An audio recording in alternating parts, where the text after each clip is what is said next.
start streaming this soon. Yeah. Yeah, dog. Oh, Ooh. robot. That was creepy. Leave meeting. Do So- I want to leave meeting now that I'm in record? Yeah, I'm gonna record this This to is a the cloud, violation of and my rights. I'll try to put it up on YouTube, maybe? Dude, here's what we do. Next week, we all come in full cosplay. Ryan has a hood on, and you have to put the shield up, and then there's got to be a way to put I the. have a hood for my screen. Jedi costume. You fucking nerd. You, Bro, I will go out and buy like a sequin jacket. Like I I'll will, choose my hair right now. I don't give a shit. I will fucking used to dye have my a hair pink for wig. this. I will put like weird ass. Oh, all right. So I know what I'm doing next Friday. Then thought we'll have that on the agenda. And we'll put the map in the center of the screen and we'll start streaming it. I'm just saying, we make a pretty good. Just saying, with my glasses. Pretty good group of dorks. Pretty good, pretty. I don't know. Birdie and the Ozymandias thing should have been broadcast. That's all I'm saying. That was a saga. Give the That was people a what they want. Saga. Anyways, Brianna asks Alexa, "Hey Alexa, I got the question for you." She's out of breath because she's carrying 60 darts and 18 javelins in her bare hands because she didn't think to use the quiver just yet. Her intelligence is like 4. Hello. You stocking up for the big trip? Yes, so excited. Might bring something home. Who knows? Could you send a message to Erste Golfkin and say hello? Brina and her friends are coming to Hoelbrak, and if you need anything, let me know, and then I will let her know. Can you do that? She's someone I met at the council. Yes. Yeah. Then yes. Damn, I was hoping it wasn't. You're right. Like, oh hey, it's just me. I can send messages to anyone. Yes, I can go ahead and I'll send her the message. Okay, I'll thank just you. relay it to her. Okay. Let her know where the Trollskull 6 is coming to Hoelbrak, and if we want us, we'll be there. She responds and says, "Oh, wow, that is fortuitous.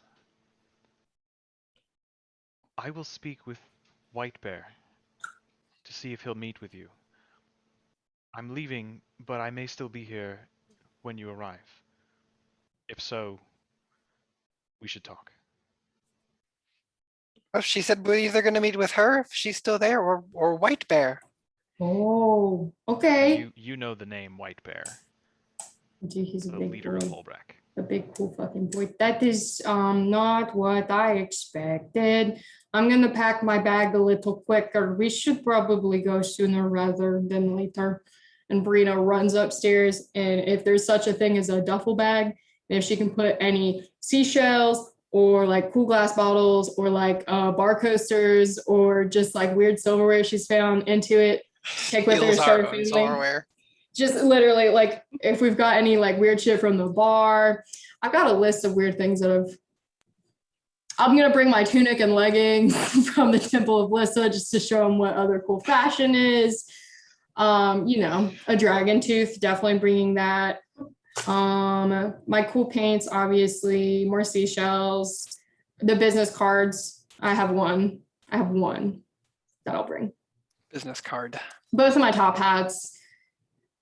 My wind chime. I think I already. Well, I Are didn't you send just the bringing wind chime. everything you own? Just cool shit that I want to show my family. Just cool shit. Don't worry about So it. yes, everything she So owns. everything You guys I are all own. like sitting in the living room of Trollskull Manor, getting ready to leave, and Brina comes down the stairs, like squeezing down the stairs with a Santa Claus-sized cloth sack on her back. Yeah. All You right, okay? guys.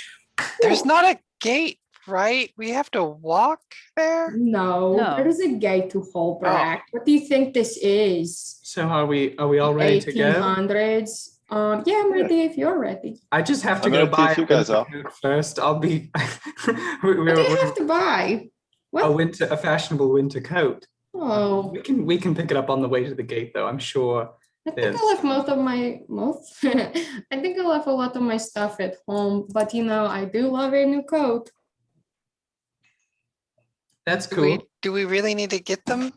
Is it going to be that cold? Honestly, oh no, you need a coat at least one. You could probably get them there, but it would be nice so that you don't die on the way from the don't. gate to a store. I really prefer clothes made in Lion's Arch. Okay, Lion's Arch has not seen this cold, but okay. Good Ryan, luck. is there any way I could purchase a large, like white fur coat?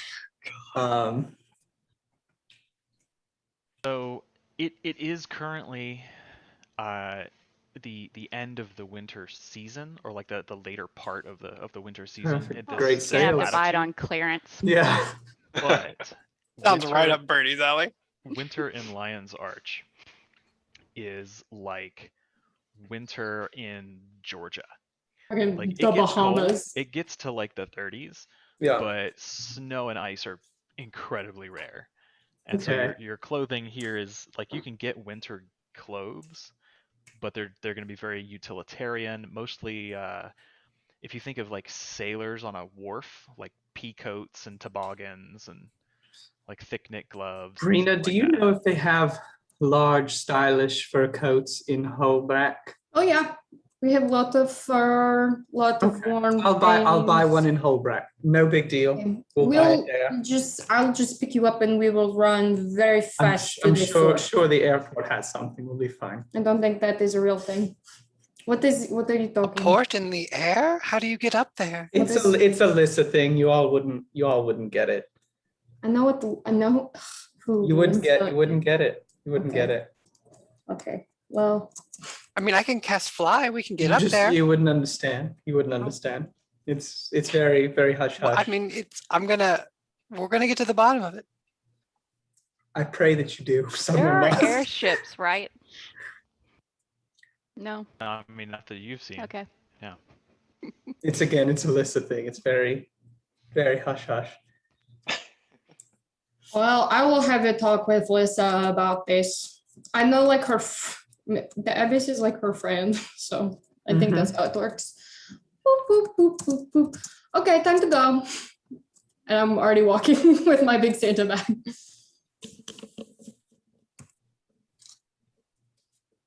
Sorry, I'm writing things down in my equipment.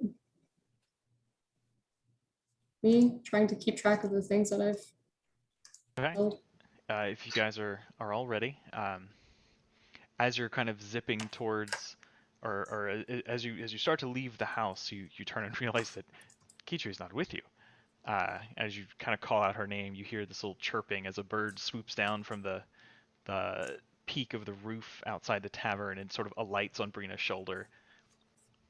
Hey, It's a strangely florid sort of pink color. guys, I found the bird. What's up, man? Ew. And you hear Kitri's voice just say, "Hey!" That is Oh. Thank hello. you. Okay, then got to give me a heads up next time, my guy. And I give her a little scratch on the forehead. I don't need cold clothing if I'm wearing an animal skin. Yeah, probably think save like money that on the it's a- gate fee too. Yeah, we'll just be like, Pretty oh, this small. is a carry-on. Kitri, That is hilarious. when you become another animal, is it just you wearing its skin? Have I got- Oh, No, I Oh, sort of wear their skin over my mind. oh. wow. That's freaky. Kitri, that's- TMI, girl. TMI. that is a little. Don't overthink it. This is 1000% Kitri accuracy, though. Mary is in the room. Mary is present.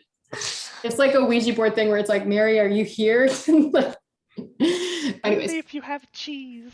if you believe in yourself and you can achieve it, anything is Okay. possible. All right. So you guys, your full party now assembled. You make your way to the Asura Gate hub on the far side of the harbor. You pay your 10 gold fee, with the exception of Kitri, who is a bird, and they do not charge for birds, and they don't know otherwise. Standing before this Asura Gate are two. Calling them large Norn is kind of redundant, because all Norn are over 7 feet tall. But these are particularly lean, muscular Norn. And even in this climate, they're wearing sort of hunting leathers that are fur lined with like fur collars and trim that sort of outline them. But they're both males and they're both sort of bare chested. They have like this weird. It's almost like if you think about like a trench coat, but instead of one that would button down the middle, it almost just has sleeves and no real front to it. It's really just for covering your back, almost like a cloak Hot. with like a sleeveless cloak. Hmm. But it's big, high collar with fur line and then fur accents down the side, and you can see pressed into the leather are all sorts of like Celtic knotwork style impressions and embossing. And they, as the Asura gate operator takes your money and just ushers you through, they sort of give you guys the once over. Brina, as you approach, kind of bringing up the rear, they look at you and just nod, totally silently. Mm. What's up, guys? So excited to be going home. As you pass one of them, the one on your right, just kind of like reaches out a fist. Yeah. Kind of misses a little, but not a ton. Cool. Cool. So you Okay. guys step through the Asura gate into the capital city of the Norn people. Let me see. I think I have music for this. I hope it's good. Gonna take it a second as it pushes it out to you guys. It's gotta download it, but then it'll start playing. It's got to be Alex's combat music, which is. will not That's trademarked to the Brovia campaign. Trademark. Right. Trademark. And the music will not be appearing on Zoom, because if I shared this through Zoom, you guys would get double playback. That would be alarming.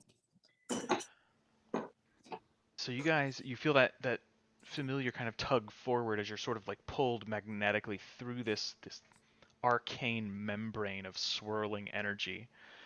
But you step firmly onto a familiar Asura gate. They all look exactly the same no matter where they are. They are built to incredible precision by the Asuran people. But as you step out into this space, it is breathtakingly cold. You step forward and immediately you have a little bit of trouble kind of blinking your eyes as the moisture is just sucked out from your eyeballs and the breath is thick clouds of fog coming out before you. The sun, still kind of early in the morning, is just making its way over the high stony peaks that surround what is basically a kind of bowl-shaped valley between like a cluster of 4 and 5 mountain peaks. You guys are on the side of a mountainous slope, kind of looking down into this bowl-shaped depression, and you can see there are these incredibly large structures. They're sort of shaped, if you think of like a croissant roll, they're sort of shaped kind of in that crescent shape, and they get thicker in the middle. And you can see like right in the center of what would be like the sort of clawed arms of this structure, there is massive wooden doors, like 15 feet high, double doors, all ornately carved. They're a little far away, so it's kind of hard to tell which one's which, or what exactly is on them.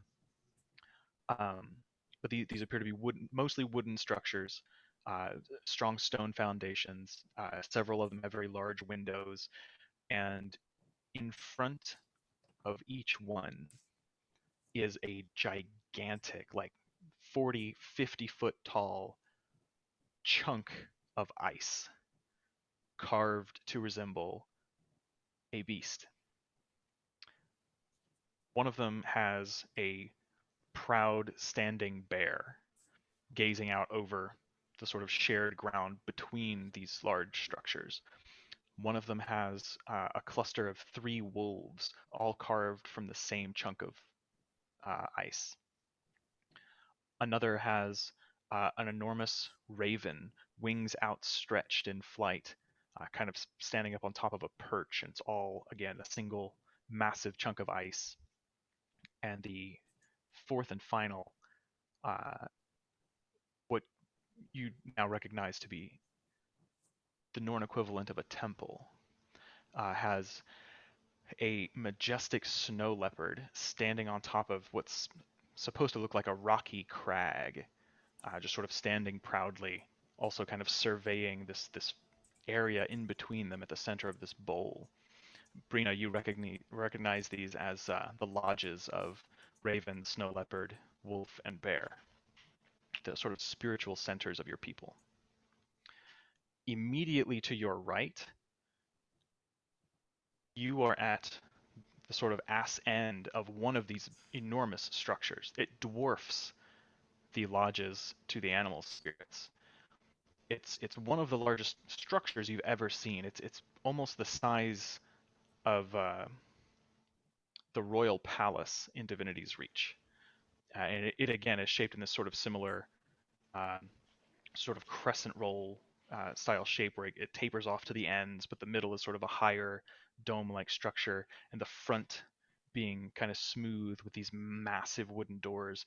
And this structure, the doors are surrounded by windows, and you can kind of see through these massive glass fixtures that there are many floors to this building, 5, maybe 6 floors. And Brina, you know that this is the Great Lodge. This was built by the ancestor of Newt Whitebear when your people first traveled south after the rise of the Elder Dragon Jormag. In front of this Great Lodge is a wide wooden deck, like 100, 200 feet deep. It's a massive structure, and it's sort of propped, extending out over the slope of this mountain by hefty piers and pylons of wood.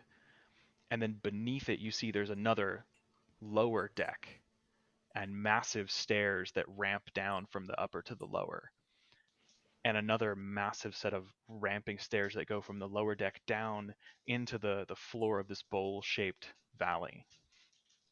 And there are hundreds of Norn, these massive hulking humans, mostly with long hair. The males pretty easily identifiable. Most of them have enormous gnarly beards, reds, browns, blacks. Very, very few people, you notice at a glance, that have white hair. There are not a great many Norn who live to see the late winter's lives. The Shiver Peaks being the harsh environment that they are. You can see all along this upper deck, there are carts, covered wagons. Some have been turned into temporary stalls. There are independent stalls that seem to have been built in place for people to come and go and use as needed. And it is teeming with a variety of people selling, you don't know what. You're still a little far away to get the details, but you smell wonderful foods. You can smell the heavy scent of leather in the air and tanned hides. Everywhere you look, most of these things are covered with furs and hides and cloth and things like that to kind of soften the naked wood and stone that otherwise make this place up. There are also kind of sporadically, both along the front of the Great Lodge and sort of scattered throughout this valley and along the decks, places where there are like, not pavilions, but like wooden trellises and pergolas beneath which sit large round fire pits with lots of seating. And every now and then, under one or near it, you'll see wooden bars that have been erected and someone standing behind them, usually with 3 or 4 massive kegs, and just standing there handing out ale in exchange for coin. More often than not, they've got some sort of small grill or portable stove of some sort also. The sounds of laughter, shouting, booming, jolly voices, and gruff, shouting, angry voices, all sort of in a mixture and jumble in this hustle and bustle of this enormous place. and only really like 4 massive buildings. As you kind of take a few steps around and look more clearly at the space, you see like there are smaller structures. There are little steadings and other smaller, still in a similar sort of crescent shape, but sized for maybe 15 to 20 Norn instead of several hundred. And you find yourself sort of standing around slack-jawed in awe, and then you realize that you're shivering and it is freezing. Except somebody bought cold weather clothing already. You might not remember, but I'm sure someone bought cold weather clothing during one of our downtimes. Oh, I bought cold weather clothing last downtime. That's the one. I assume you're wearing it. Yeah. Yeah. So the You said rest it's of you like are a pea coat? shivering. Yeah. Well, yeah, it would have been probably like a warm traveling cloak. Yeah, but something like that. Okay. Sweet. Yeah, not the most fashionable, but absolutely Yeah. utilitarian. Very sailor themed.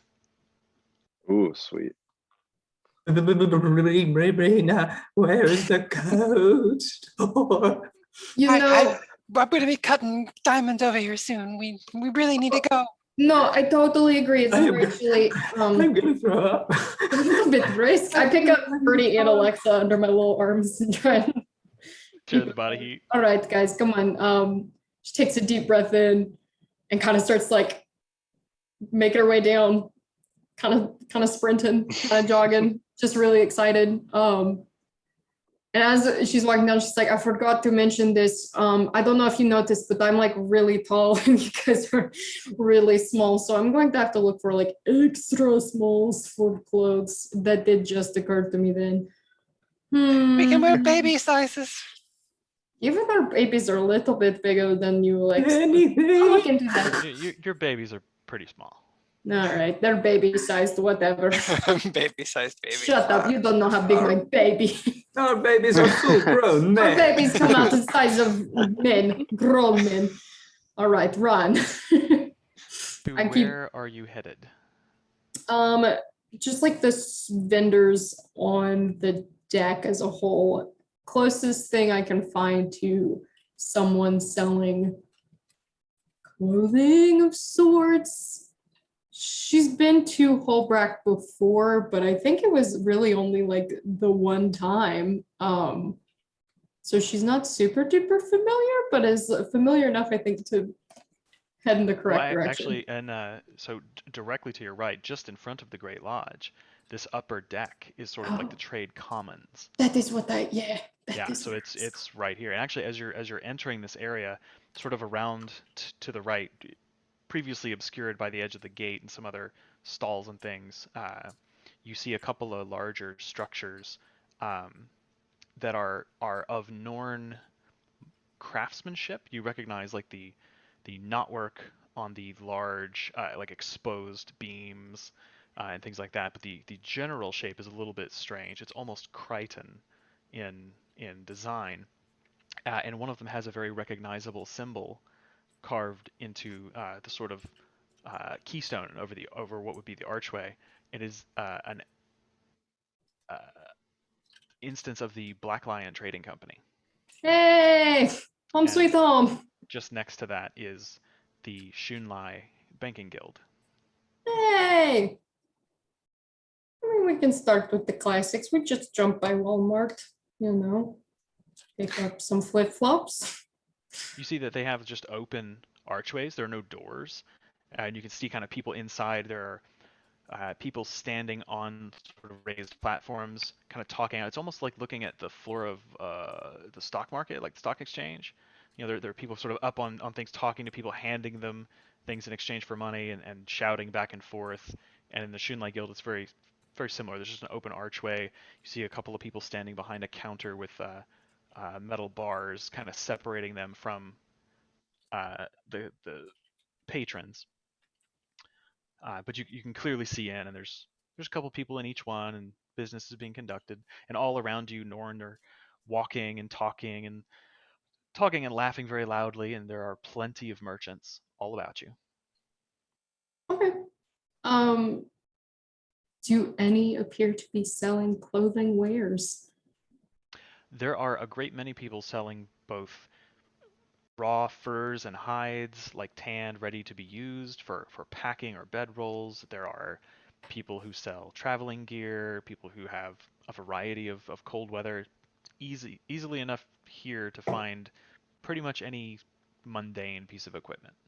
Well, yeah, first things first is to get everybody who wants a big old comfy coat and some warm socks into a comfy coat and some warm socks.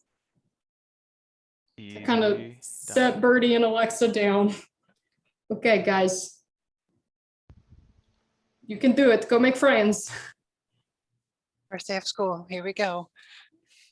I feel like Yeah. the first one that Birdie walked or like Brina sets us down at, Birdie's like, no, not fancy enough. And then like has to find like an upper end coat Yeah. shop. So for anyone who wants just basic cold weather clothing, Galtar's already bought this. It usually consists of a heavy fur coat, layers of wool clothing, a fur-lined hat or hood, some fur-lined leather boots and goggles or gloves. And this protects you against the effects of extreme cold as long as you stay dry. Nice. Oh, caveat. It is 10 gold pieces, and the whole pack weighs about 5 pounds. Birdie, as you start walking through the first couple of stalls, you find it's very much like I don't know if you guys have seen Conan the Barbarian, but he kills a bunch of wolves, and in the next scene he's wearing like kind of a shitty wool vest or wolf skin vest. It's kind of like that. Like people have obviously killed some nice warm furred creatures and stitched them together pretty crudely. Looks pretty good on a 7-foot tall bodybuilder, but not the most stylish. But there are artisans here, and you do see as you make your way through these crowds, there are a handful of humans. Every now and then you see a char kind of like elbowing his way through the crowd, kind of stalking around, and just every now and then out of the corner of your eye you catch just like a Sylvari or Anasura, but it's very rare. So guys, what do you think so far? Pretty cozy. Do they make Hey, any sort of furry animals with colors? It's all grays and browns. You have seen animals before, right? Just in general, you've seen what animals look like. Well, they make some really crazy ones in the jungle. But we are not in the jungle right now, silly. Everything here is shades of brown, I feel like I'm gray, in and a white. early 2000s shooter. You got the white one. There's a little fox fur or something. Could maybe have it dyed later. Yeah. Brina, do people Good like point. get warm tent things like warm bedrolls or anything for this place? I mean, usually just use the furs for bedrolls, correct, Dungeon Master? Yeah, people would buy like a couple of animal furs and just roll it up with the bedroll. Yeah. Okay, You get Just for a pretty little extra dusty. warmth. Use your body Sweet. heat. got you. I mean, we've got the tent, but just in case something were to happen. Oh god, yeah. Just in case. Birdie's wearing like, I imagine the one he found is like Snow White, just like oversized coat. He's just like this much of his face is kind of peering out. I'm seeing Big Luke white hat. Skywalker inside the Tauntaun kind of thing, like Cosplay the whole time. big fur, yeah. That's It'll keep you lukewarm. like, Yeah. Oh. that was good. That was good. It's my favorite Star Wars joke. That's very good. Yeah, Jeez. so you could absolutely find. We'll even say it's. Oh, actually. How classy do you want to get, Mr. Bard? Money is no object. To Ryan. 11. Please. I will search for the nicest coat and like clothes set I can possibly find. If it So- risks a point of exhaustion, he will do it. Question for this: I will function freeze to versus death before- fashion. Function versus fashion. If you find the ugliest one, but you know it'll keep you the warmest, what's the answer going to be? Oh, he'll fucking freeze to death. Yeah, I don't know why I asked that when I knew sure as hell what the answer was gonna be, but thank God. I would rather die than look bad. That is a I- real possibility. I know what this looks like, and I cannot for the life of me think of what the reference is. I don't know where I've seen it, but it's basically like a long, thick cloak with a sort of fur mantle that comes down like a little bit over the shoulders, Yeah. but like can pull up in a hood and like fully kind of cover you up. It's got like a Yeah. little throw over one shoulder. But the fur is so long, it's almost like feathers, like super long feathers, you know? Sick. The Norn who is selling this to you, kind of sandy brown hair, cut very short, which is odd for a Norn. Most of them wear their hair longer and in braids, but this guy keeps it kind of close cropped. He's got a couple of like knotwork designs kind of carved into the hair on one side. Sick. He shows this to you. He's Sick, very bro. proud of it, and it's like it's big on you by design, but it's not Norn sized. He made this for the tourists. He's Okay. very Yeah. proud, and he says, yes, made this for a human hunter came through several months ago. Unfortunately, the peaks claimed his life, and he was unable to pay. But this is finest Yeti fur. Very Ooh. difficult to come by. Yeah. Hey, that is insane, dude. How much would this cost, good sir? 150 gold. Checked. I'll take it just for the rush. Pleasure doing business with you. Shit, the bird. Do you have anything without sleeves? Of course. Do you enjoy freeze to death? No, I just never wear sleeves. You enjoy I'll be freezing fine. bits. Oh, it'll be fine. I have a layer of fur. Well, it is like really cold. I know you're like fire char, but like if you trust your judgment. Never mind. I'm sorry. Brina's like kind of hovering. You know when you have friends over and you're like a bad host and you're like, oh, do you need water? Do you want me to resuscitate you? Like if you get like, blah, blah. Can I help She's you, one of White? those. Can I help you if you need anything? Just shit on my bed if you want. It's fine. Like I'm really sorry. Yeah, she's doing one of those. Yeah, we'll say you can find a set of just like a hefty wool cloak with, I mean, a cloak. Just rip the sleeves cloak. off. You're talking about like a Cloak would be fine, I guess. yeah, because technically that'll doesn't have cover you, but sleeves. you can push Yeah. it back. Yeah, that'll just be part of the regular All right. stuff. Yeah, easily enough though. No shoes though. No gloves. It's probably gonna be a bad choice, but that's what she's doing. I'm here for it. Let me find out. Art- Can I just get Yeah. like a basic little kid set, I guess? Do you have something small enough for me? It's like baby shark themed. Oh gosh. A little sack.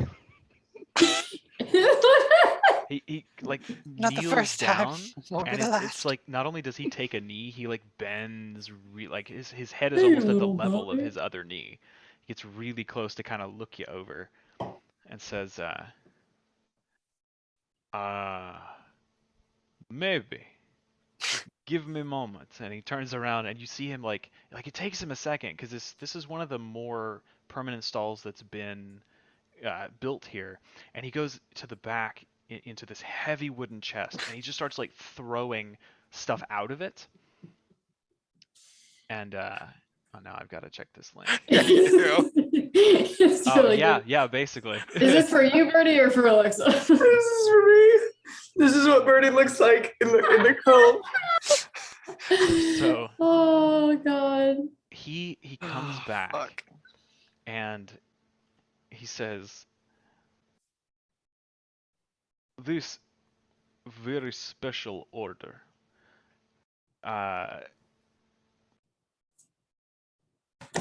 was intended as gift on Winter's Day, but family moved away. This was for baby. Maybe she was never one for sale. And he holds out Oh. basically it's hard to describe, but It's a onesie. it looks like a very large rabbit had been like Oh my god, it's a fucking Sorry. Christmas story. had been like skinned whole Oh, this is like a personal nightmare. and then like pieced together like back into a This like is haunting. and it has like a couple of buttons that go down the front to fasten it up, and it has a little cowl. It's that'll fucking pull up, Donnie and Darko. It's like a Oh, I like rabbit's that head, one more. but there are two small antlers on the head. Oh, it really is like a fucking jackalope. He says, Why are you wearing that human suit? "We find this in Breakneck Pass. Was very rare jackalope. Hard to hunt. Virtually trackless. Very, very fast. Whole suit. Lovely. Very difficult to sell. 50 gold. It looks, adds a piece, but I think I'm going to freeze to death without it. So here's the money. And I'll hand him 5 platinum. Alex's little ears takes flopping that, out with the horns. And then he reaches down into the thing again and pulls out just a little black leather and sort of like a salt and pepper fur lining cloak. It says, "This help as well, no charge." Thank you. I appreciate it.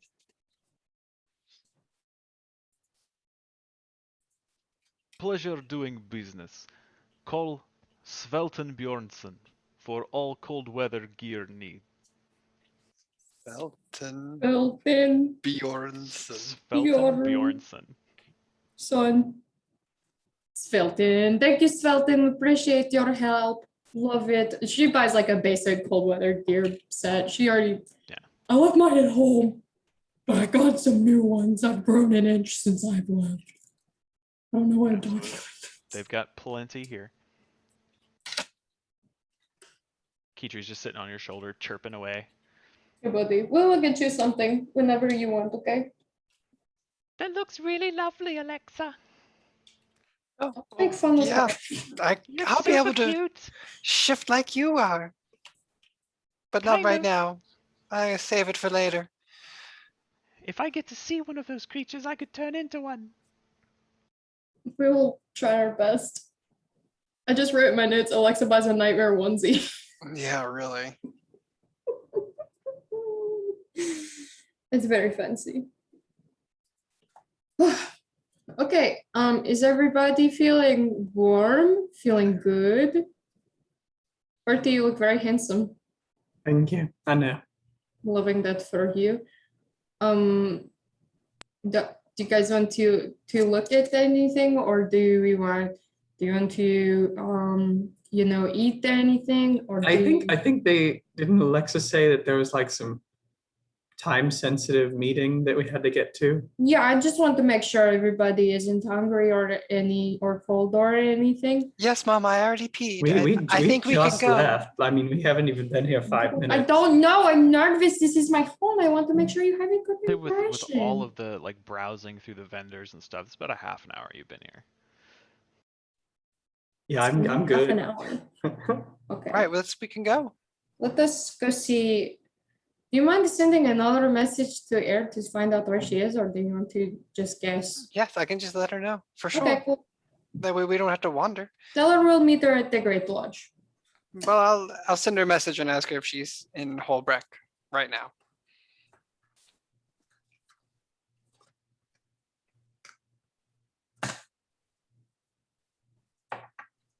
Brina, so you like this place? Yeah, this is my home. Well, it is. I lived outside of Hoelbrak, but it is great. This is where we all Very, kind of. very gray, very avant-garde, very monotone. Wait till the sun comes up. You don't even know. Plus, outside of Hoelbrak in the Shiver Peaks, beautiful. Okay, so there is sun here. And And it thumbs up all as you guys are saying, this sun. has been about a half hour that you've been shopping. The sun kind of crests over the peaks of the mountains and No, there starts it to is. slant into this bowl, and like all around you are these gorgeous snow-capped, rocky, craggy peaks. You can see like there are a couple of high, like boreal trees, kind of like you can just see the tips of them around the edge, and then some more down in the bowl itself. But for the most part, treeless. It's just this sort of gorgeous alpine setting. Told you. Told Uh, you. and Air responds to your message, Alexa, and just says, "Ah, excellent. I will meet you at the Great Lodge. Meet me at the Tooth." To the Great And Lodge at the Tooth. Brina, you know Cool. that as you enter the Great Lodge, these massive 15-foot high, like 7-8 foot wide doors are flung open. There are massive, like flaming braziers outside, providing ample light and warmth. And as you enter, it's like the most overkill macho hunter's lodge ever. There's like heads everywhere, like moose, elk, bear, like these massive like river drakes, these dragon-like creatures. There are Dolyak skulls, like basically a mountain elephant, like a musk ox sort of deal. There are axe beaks, these massive sort of ostrich-like creatures stuffed in the corners. There are claws and teeth and large scales and weapon racks just all over the place, just for people to be able to pick up weapons if they need them. Usually, it is customary, and Brina I'll let Colin near them. can tell you all this, that it's customary that if you are a known hunter in the lodge, that you are able to kind of take these, but you're expected to bring them back in good condition, cleaned, and stuff like that. But as you make your way through this sort of entry hall, you enter this enormous cathedral-like space, and to the left and right, on an equal level with you, you see that there are sort of raised areas where dozens, maybe hundreds of beds are stacked up, some bunk style, some singles, queens, kings, some with little partitions between them just of like canvas or furs for a little bit of privacy. But this is like a giant hostel for brave warrior hunters. Any Norn who needs can usually come here and find some kind of accommodation. There are bonfires and braziers and people clustered around them sitting on benches drinking and talking. There's almost a constant smell of cooking meat and baking bread. There are small like little kitchen areas where people are attending to these needs. You see some people walking around in um, animal furs, but like the cloaks that they're wearing are bear heads or wolf heads, and they have ornate tattoos. And Brina, you recognize these as the priests of or the shamans of bear and wolf and raven and snow leopard. But immediately before you, the steps descend about 10 to 15 feet into this wide opening sort of cathedral-like space that is about 10 to 15 feet lower than the surrounding areas. And it's a long hall that extends back to the back of this building. At the back of the building, there are stairs that kind of go up left and right to upper levels, and you can now kind of see up through the hollow space of this massive arched dome ceiling, the height of this crescent roll, for lack of a better term, that there are multiple levels where people can come here and stay and train and talk. But hanging from a pair of massive dangling chains right in the center of this huge open space is a tooth, and it's about 10 feet long and maybe 4-5 feet wide at the root, and it's just this enormous That's bigger than I thing. am. Yes, it is That is bigger it's than I bigger than am. Birdie. Yeah, it's Wait, bigger no, than what is that tooth from? It was And from Jormag? you know this is a tooth from the Elder Dragon, Jormag. Oh, Allegedly shit. taken by Aesgeir Dragonrender, the Norn who led his people away from Jormag to the south. Yup. And that is kind of why we're here. Interesting history lesson and also very big tooth. Pretty Very metal. scary. Yeah, pretty metal. We used to talk like scary stories about it, but like insane. to look at it. Do you think they have a brush their teeth? Dragons, elder dragons, do you think they brush their teeth? Probably with the bones of their enemies. Oh, That is my. what I was trying to Oh, say. like a passive sort of scrub. Yeah. Yeah, Massive scrub. like when you give a dog one of those chew things, you know? Let us hope we never have to ask one. Sometimes small talk is good with the dragons. I guess I'm just imagining how Erske, Gorken, and the rest of Divinity's Destiny's Edge or whatever fought the dragon like this. Holy shit. Yeah, that tooth is taller than me and Alexa combined, almost. Alexa, mean, come it's- stand on my shoulders. It's taller than me every which way, so Yeah. I'll put you in the middle, hollow it out and make it a canoe. What?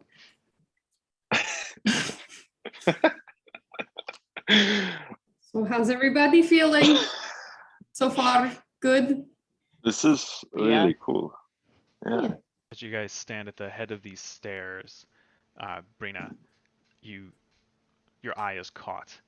Kind of standing by the tooth is the tall, red-haired huntress called Erste Galkin. She turns and sees you and just puts a hand up. Guys, okay.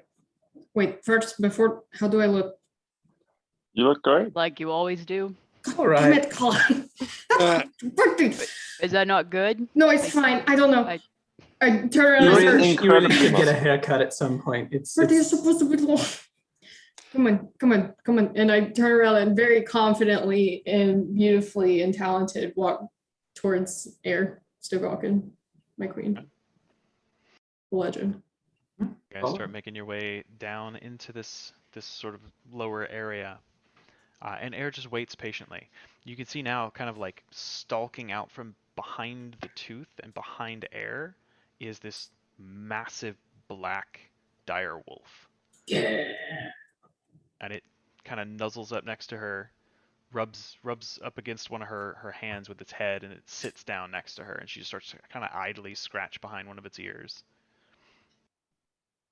As you guys approach, she calls out, "Hail, Slayer of Isormir. It's good to see you again, Brina." It's good to see you as well, Air. And your brings you puppy. to What a Hoelbrak? sweet boy. Oh, What? this is Garm. Say hello. Garm. And he just sort of looks at you all. A sweet boy. Hello. We are in Hoelbrak because that is a good question. Kind of wanted to visit home, kind of want to make sure my brother hasn't turned into an ice zombie servant of an elder dragon kind of thing. But he wanted to meet with us, which is coincidental. And the white bear wants to meet with us? Me? What? I said I'd tell him that you were coming. Oh, that's sorry, I got ahead of Mita. He's very Brina cool. always likes to say hello to the Slayers when they return. But that just I get nervous because it's anyways, it is nice. It is good to see you, Air. And And you, Slayer. thanks. When you return to the lodge, it's your responsibility to update the Skalds so that they can sing of your legend. Oh geez. We've been hearing interesting stories about you. And your friends. Hello. It's good to see you all again. It's been quite some time. Hello. K3 is here, she's just the bird. Yeah, Hello. Hi. that was good. Yeah, I mean, oh gosh, we've got a lot of stories. I mean, I've, killed so many bad guys and, you know, fought a lot of scary things and made a lot of friends along the way, which is important. And that makes for a good song, probably. Bertie, Sure. would you say it is a good song? Yeah. I don't know. It's pretty vague. I would try to narrow the scope a little, maybe. I'm going to need you to help me out here, bud. You think it's going to be in a minor key? Minor Mhm. key. We'll do it in minor key. You guys all see that so this woman is, 7.5 feet tall. She's got a bright shock of red hair. It's mostly gathered in a braid on one side, but some of it's kind of windswept and loose. And she's just outfitted in like leather straps that keep her armor close to her. She's like lightly armored, but she's got this great longbow kind of cleaving to her back with a quiver, dagger at one side, and the left side of her armor is kind of split open to reveal the bare skin of her side, from underneath her arm all the way down to her knee where her high boots rest, and her whole exposed flank is just covered in this enormous knotwork tattoo. I freaking hate Alex. So what? I'm gay. Look it up, loser. Ryan just keeps putting these authoritative women. I love it, but you know what's going to happen to Brina. We've been there. We've done this. Anyone who is powerful and could probably kick That's what my Alexa's ass. been wondering this whole time. She's like, isn't Brina more into the Alyssa than? Yeah. Oh, this I'm is into anybody who can kick my ass. gonna be a strange throuple. I feel like I'm watching something horrible go down. Brina, I think, more so respects air than anything. Yeah, it was a joke. It was good. No, I know. The rest of the session goes. It's a bit, but I just Yeah, just it's a long session. You never know. Anything can happen. Actually, fuck you. Correct. Thank you. Air kind of unshoulders her longbow, kind of leans on it a little bit, just casually, and says, so, you've come to deal with some family issues then? More or less, but maybe our issues might intersect a bit. I don't. Well, I'm leaving in a day or two. I need to go meet with the Coden, who live in the region northwest of Hoelbrak. They have a settlement out there. They call it Song of Final Exile. Oy. The Coden have strange names. But they've been attacked by minions of Jormag, and I would like to enlist their help in the coming battle against the dragon. So I will be going out there to treat with them. But I have heard some rather troubling rumors about the Svanir threat. Is it true your brother now leads them? Well, that is kind of what I'm coming here for confirmation for, but yes. Yes, to my knowledge.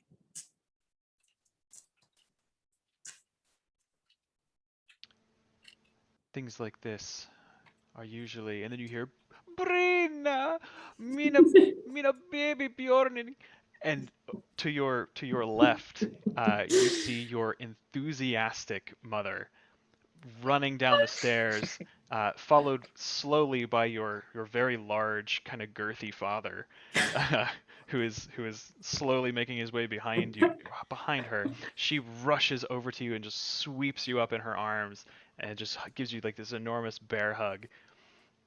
And Air is just like frozen mid-word, looking kind of bemused, and then just leans on her bow a little bit and watches. I give her a big hug back and like sweep her off her feet, and then I'm like, wait, Mama, you're embarrassing me in front of Erstaboken. Oh. Mina baby Bjanting, and your father finally arrives, grabs you and your mom, one in each arm, and picks you both up. This This come man of on. enormous strength. Oh my god, it is so good to have you home with us, darling. Papa, it is good Put to you down. see you. Put me down. You're squishing me. And you talk with Erstegalkin, the legend, the Huntress Papa. Supreme. We are so proud of our little Brina. Papa, you're embarrassing me in front of Oh, my little friends. Your mom kind of elbows him a little Brina. bit. She's grown up so much.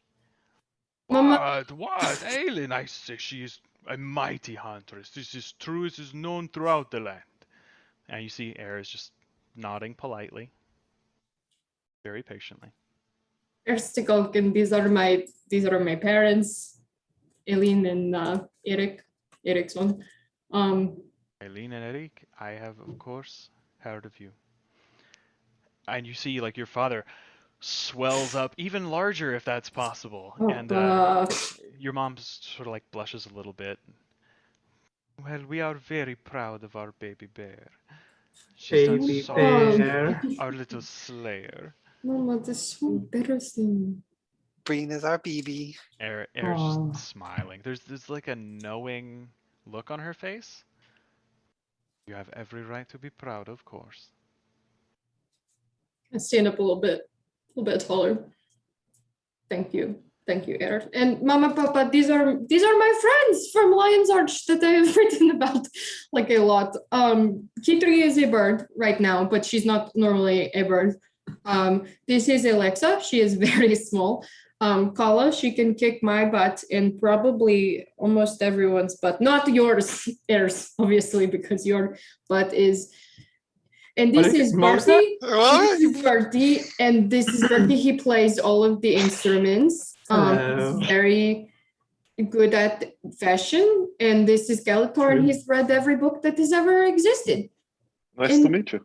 These are my friends. Also, Eric, you have met him before, but you know, I love a formal introduction. What can I say? They come by and start shaking people's hands, and her mother, Elin, kneels down and sort of takes Alexa by the face, just like, oh, you are so precious, child, such a tiny Mama. little baby thing. You're Mama, so she is cute. an adult. Mama. Oh, but she's so precious. But don't Well, you know, we only get the chance to do this twice. Your father goes over and claps Kala on the shoulder. Ha! It's good to see big, strong people taking lessons from my little hunter. Mama. Papa. Turns and slaps Galatar on the back a little too hard. I learn it now. Such intelligent people. This is good. My baby Thank you. girl needs people wise and tactically minded. I'm tactically minded. She is one of the strongest people I've ever met. Yes, well, she gets that from, and then your mother sort of like, she doesn't really like hit him. She just pokes him with a finger, and he immediately kind of freezes. Her mama.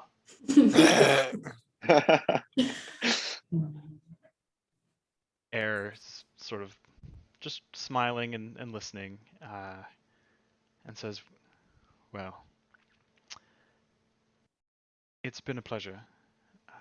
Eric, Elin, Trollskull Six, Brina.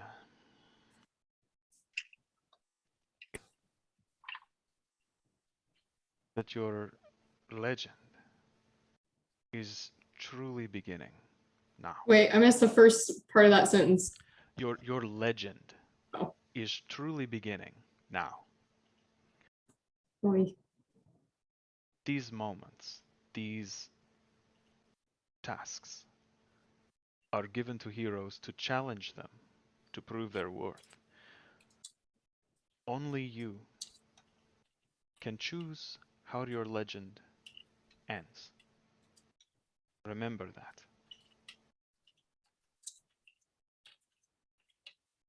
Oh, okay.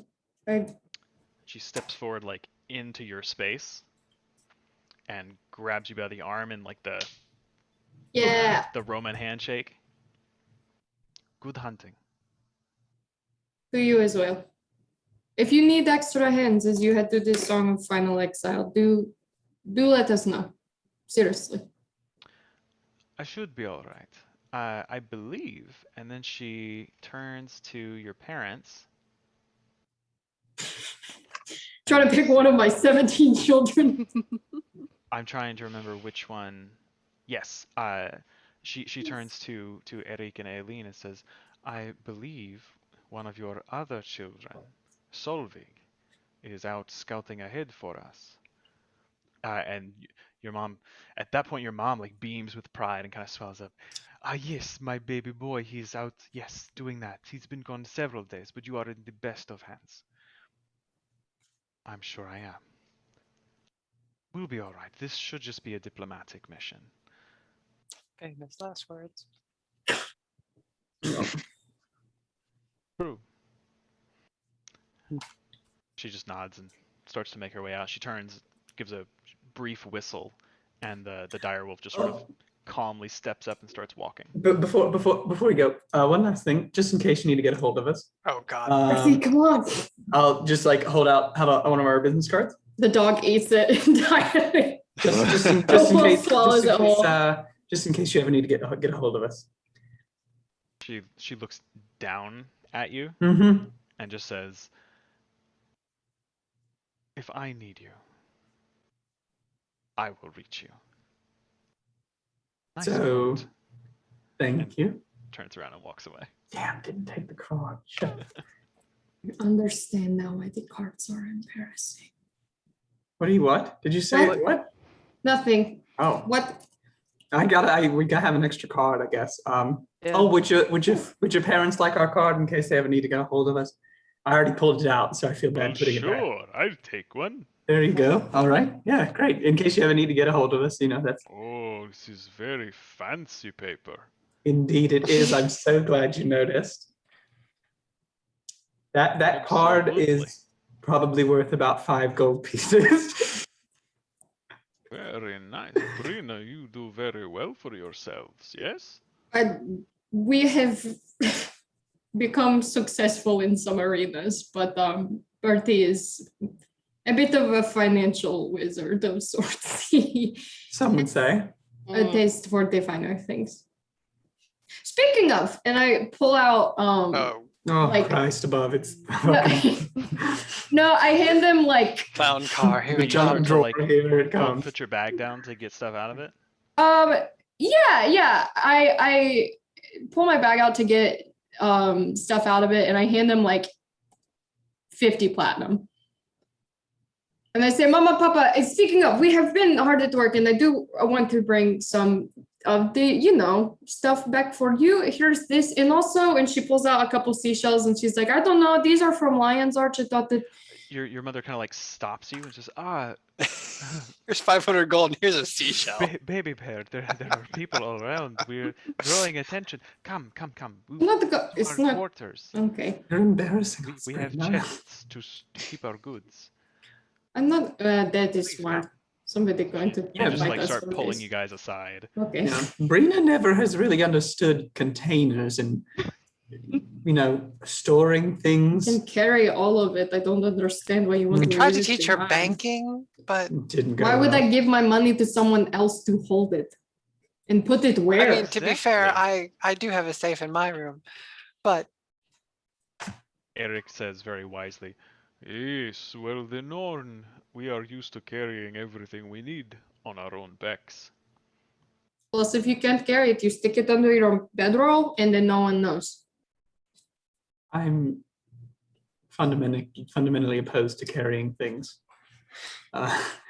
he's got a whole spell dedicated Yeah, to kind not of looks carrying at things. his tensorific disc behind him. It's like, It's like trailing with all of his Got, like, stuff on it. your It's like- bedroll and your Yeah. backpack.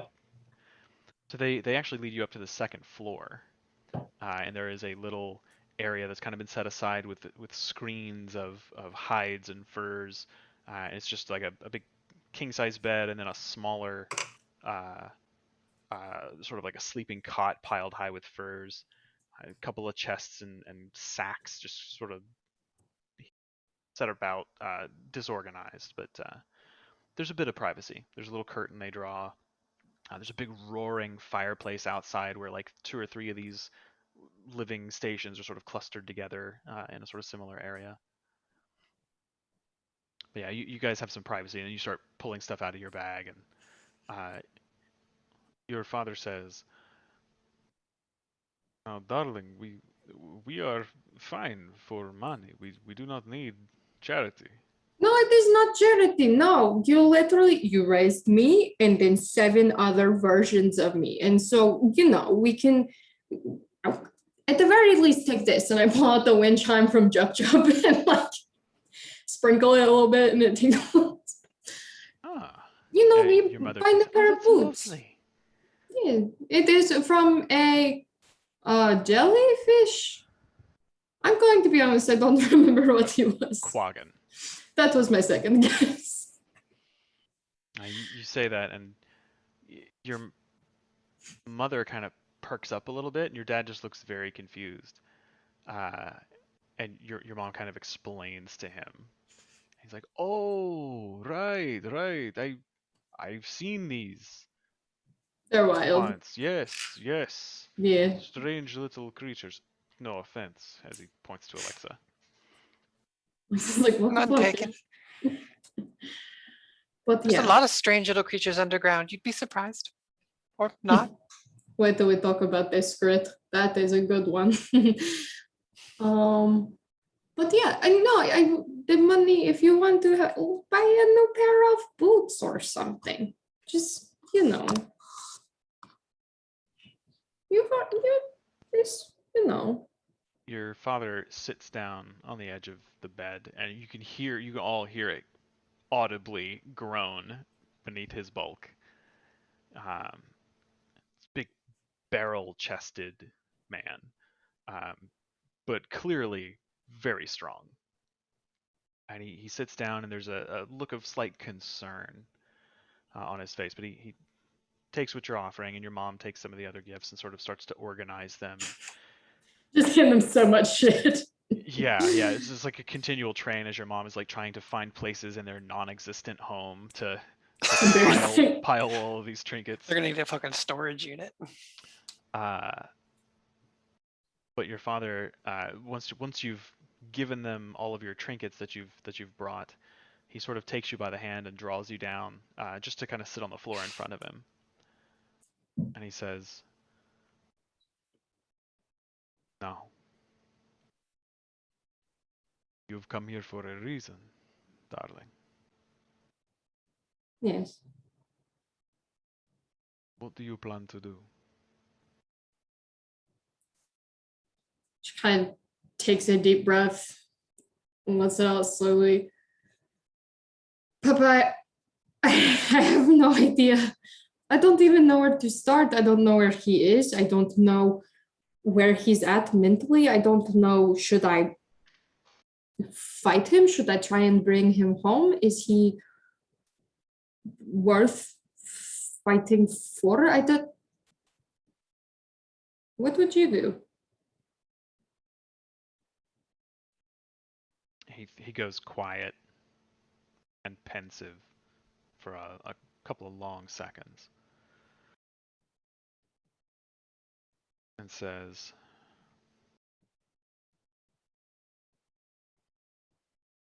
"I am afraid for you, darling. I cannot make this journey.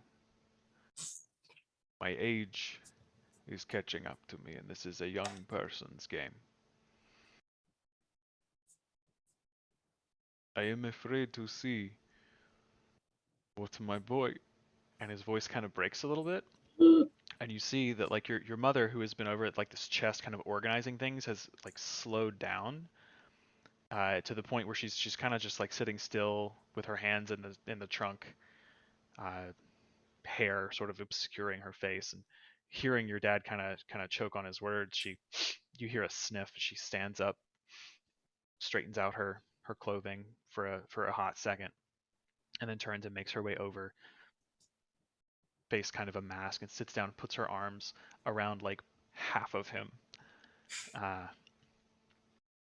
Doesn't say anything. She's just there for support. And he says, What my boy has become.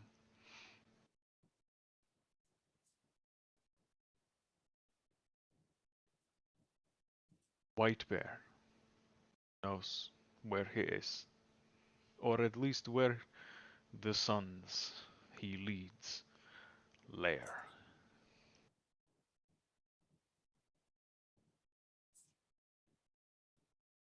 If you and your friends could find him,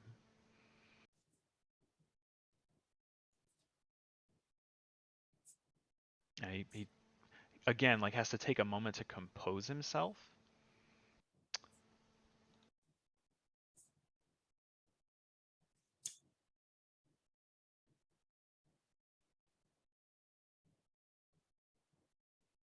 I do not know what can be done.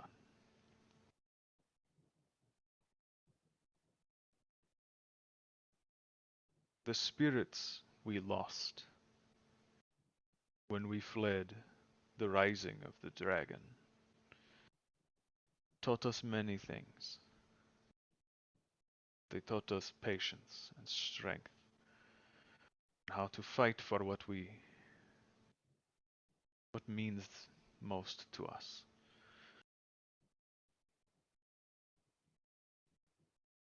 I have always felt the call of Bear to be stronger than the other spirits.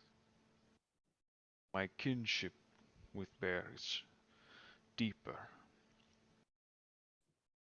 But Raven's wisdom also guides our people, and Raven teaches us that there is always hope.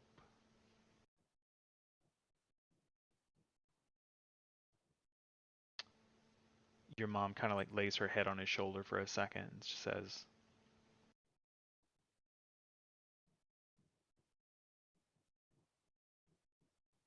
I don't know what he has become, but I must believe that somewhere inside him, our Halvar still exists. If he would not come home to his mama, I can think of no one who could possibly reach him other than you. We're inseparable as children. But these sons, they've corrupted him, brought out his anger.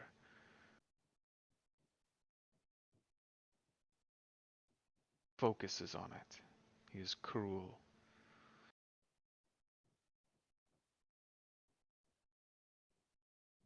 It's not our place. And she kind of looks up at your dad, like almost as though asking permission. And he nods and says, it's not our place to say. White Bear, I think, would be... I think he would want you to know. The sons have threatened the lodge. They presented White Bear an ultimatum that the Norn would bend the knee to Dragon, or those who would not bend would be broken. I think perhaps we should speak with Newt and see what he would have us do. My assumption is that he will ask you to end the threat of the sons of Svanir, at least those living nearby. Whatever that might mean to us. And you see, like they're kind of like holding each other. Your dad's like knuckles are almost white, but your mom's got him like in a fist grip, and she's holding on really strong. They kind of look at each other, and you can see that there is sadness, but there's also kind of resolve, which is part of the lifeblood of your people. You know, they are used to dealing with the harsh and the unforgiving. Rena just kind of nods, stands, and do you think Newt is available now. Your mother kind of like looks up at you a little bit. You can see like she's not crying, but her eyes have begun to water a little bit. But she's maintaining her composure. And you know that as effusive as she can be with her emotions, that she is a stern woman when she needs to be. She is a strong woman. And she just says, I believe he is in his chamber, on the highest level. It could not hurt to ask for an audience. Then I'll go now. She just walks out of their little area. Her father like Assuming- nods to the rest of you, just kind of like as a sort of dismissal almost, and then he just kind of like hugs his wife. They just sort of sit there for a moment holding each other. What were you gonna say? I was just gonna say, I assume everybody wants to follow. They can hang out with Brina's parents if she wants. All right. So you guys take some more stairs, and you can see that there's this open central column, like this open space that goes all the way down to the bottom floor. And looking up, you can see one platform that's kind of set aside from all the others at a slightly elevated height from even the uppermost floor. You can see it's sort of centrally located at the back of the building. You take a couple flights of stairs up, and you're about 5 or 6 floors, it looks like, above the floor of Hoelbrak. And the platform itself has not like not a wall, but it has like almost like if you would think of like a wooden fence, like not picket, but columns with like boards crosswise between them. It's that sort of thing, but the boards are cylindrical. It's almost like a log cabin type of deal. And all of them are ornately carved with like knotwork and dragons and swords and shields and all sorts of like Nordic themed carvings. And they sort of surround it except where you enter from the stairs. And that has like a small, almost like a door frame without a wall. And a couple of large Norn standing there again in like wolf fur trimmed regalia. And Brina, you recognize these as part of the Wolfborn, which is the Norn police in Hoelbrak. As you approach, one of them locks eyes with you, Brina, and he watches you come up 2 or 3 steps, and he puts a hand out for you to hesitate or for you to stop for a moment, and he just says, "Hail, Slayer of Isormir. You are known to us. You are expected. Who are these you bring with you?" These are my companions, fellow slayers, fellow champions. And we request an audience. He sort of doesn't address you or anyone particular, but he raises his voice so that it carries and says, "The Slayer of Isormir vouches for these hunters. Let no man question their bravery." And he just sort of nods and gestures through the door. So you guys make your way up onto this platform, and you can see like this is situated so that not only can this guy like walk to the edge of his platform and look out over all of the stuff that's going on in the lodge, but it also has a commanding view out the windows at the front of this structure to most of the bowl below. So this guy is really kind of like in the all-seeing perch above this Norn settlement. What you see on this platform is on one side there is a massive king size, like California king bed with 4 posters and fine, like not silk, but like fine cloth linen curtains with like all sorts of fancy embroidery depicting raven, snow leopard, wolf, bear, and several other animal spirits, so wolverine, owl, ox.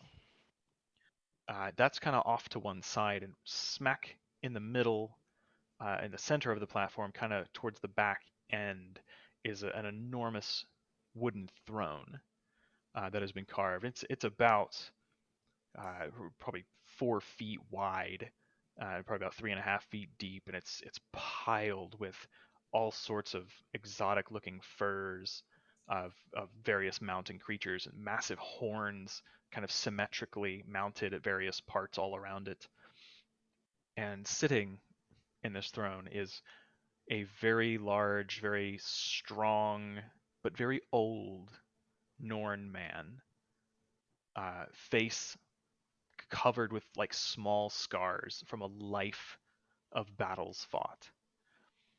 Sitting in his chair, he's got pretty thick garments on. It's not so much armor as just very well made, like a leather jerkin, like a tight armored vest kind of made of leather. Also covered in knotwork and patterns. Some thick wool sleeves that are finely dyed, like a deep forest green. Big gray-white Santa Claus beard, gray-white hair kind of pulled back over his shoulders in 2 massive braids coming down either temple beside his beard. He sits with one hand draped over one of the arms of the throne, the other hand holding a massive ceramic stein with frothy ale kind of just visible over the top of the lip. And as you enter, he takes a long pull. Sits it down. Who comes before White Bear? They announced. Brina Eriksson, Slayer of Asormir, champion of the Great Hunt, and the Trollskull Six. Welcome, Heroes of Lion's Ark. welcome, Slayer of Isormir. Brina's giving it all she can, guys. The Trollskull Six. This name is known in Hoelbrak. Which is a good thing. He looks at you. Give me an insight check. First roll My of the night. insight's not bad. Yeah. I just hoot and holler. My insight's actually not great either. Great. Ba, ba, da, ba. He gives you a look that is enigmatic. You're not quite sure how to read that. Brina's like, His fucking opinion killed of that the one. Trollskull Six is. Fucking knocked that out of the park. He loves us. Yep, But at that our he reputation doesn't precede us. Get this man a stands t-shirt. up out of his throne. Or a business slowly, card. but not as though from old age. More as just he's taking his Heard time of our about shit it. already. And he takes a couple of steps towards you. And Brina, this guy's big even for a Norn. Like he's over 8 feet tall. Look, Probably like eight and some change. Kala, he's taller than you even if you stand at full height, and he is very broad-shouldered. And he just kind of plants Well, one arm on a hip, takes another long pull of his ale.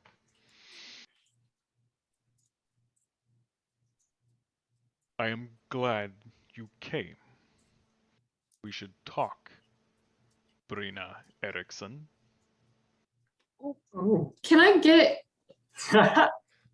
I based off my fucking 4 insight check, I can't imagine that I can decipher too much of what he's got rattling around in that You're brain not of quite his, sure but what the hell he's thinking. It's a Can- little intimidating, oh, fuck. but he is unarmed. Do I get the vibe that he is unhappy to see us, but also unhappy to see me knowing what? Don't really get No, a vibe. fucking not with 4. a 3 Cool. insight, yeah. Let me see. Yeah. Can I get an insight off this guy? Of like, was that a good like we need to talk, or was that a bad we need to talk? Make an insight check. Because I feel like Birdie's been in a lot of those situations where they're like, we need to talk, and he's When like, you get like the we need to chat text message and you're like, everything's over.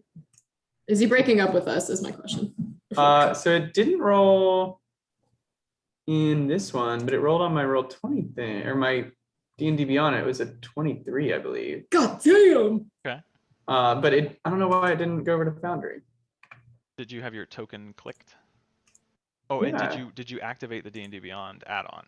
Yeah, I had to click the button. You have to click the D&D Beyond add-on button every time you load Foundry.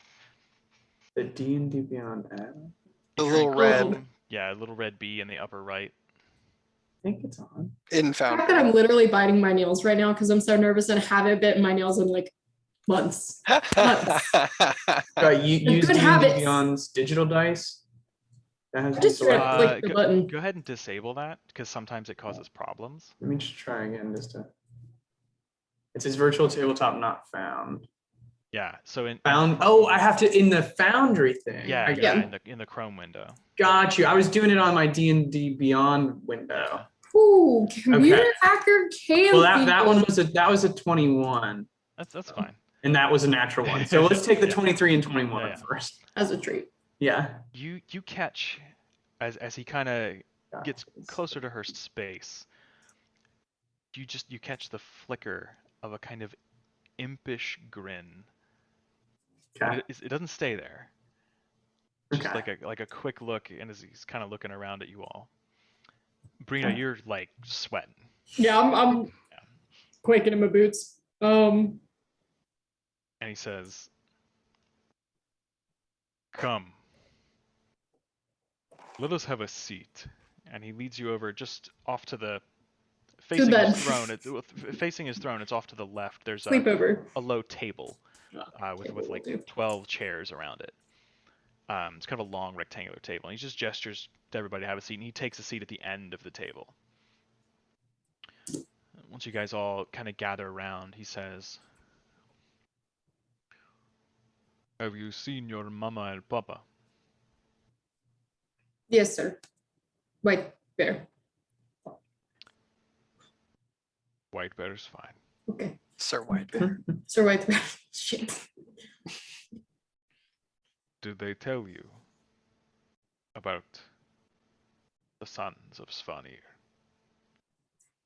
I was not aware that they have grown enough to feel qualified to challenge the Great Lodge. But yes, they shared this information with me. The sons of Svanir would pose no threat to this place. With all our people here, we would crush them without a second thought. Agreed. Kind of looks away for a moment. But with the blessings of Dragon, they are Yeah. grown strong beyond reckoning. It is unnatural. They twist and pervert the teachings of the spirits. They lie. They tell our warriors that this dragon is a spirit of the wild, the most powerful spirit. Heresy. Bullshit. Yeah. But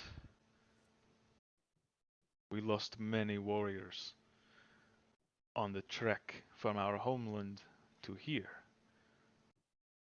We are but a fragment of what our people once were. Most of us here, though strong, are farmers, hunters. We are not soldiers. I'm sending Erstegalken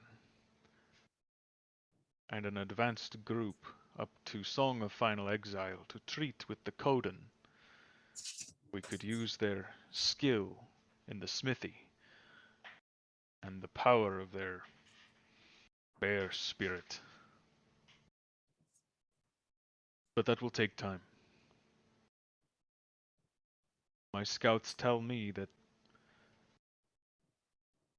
the group of Svanir spawn that have delivered this ultimatum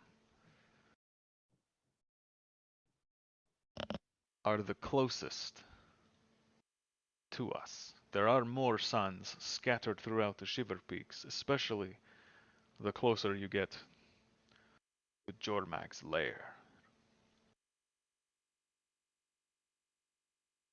But I am told this closest group is led by, well, your brother. Yes. Yes, you are correct.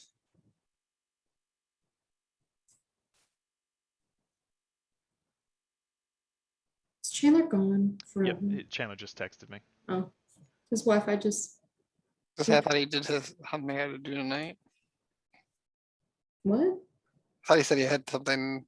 I guess he said he would know on Monday. He says his phone decided to close out Zoom and it won't reload it. Hmm. He's trying to fix it though. He said not to worry. It's because it's recording. He's camera shy. What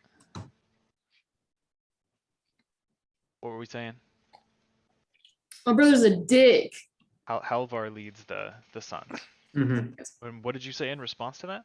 I said my brother's a dick. No, Shit be whack, yo. shit is whack. Brandon just said, yeah, that's. Like, come on, bro.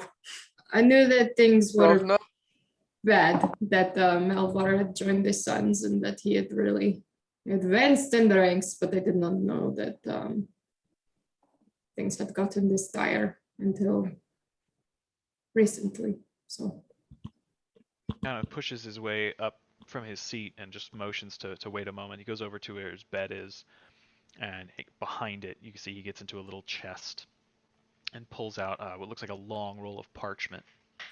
He brings it back over the table and rolls it out, and you can see a kind of crudely sketched map of the nearby mountains. Hoelbrak being kind of right in the center, and he gestures to one area and says, "My scouts tell me that these sons led by Halvar Eriksson, now called Frostmantle, they are based here, in this range, just past the Frossenfels. They are using an old giant steading called Drakavalsigholt, Dragon-Blessed Hold.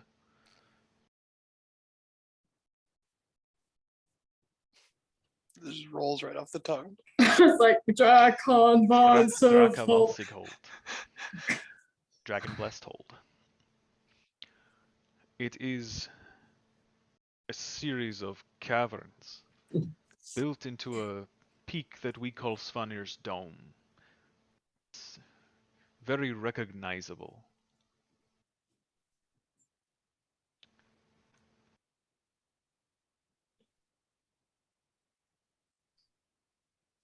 Getting there would be difficult, especially for a large group. But you and your friends have proven resourceful.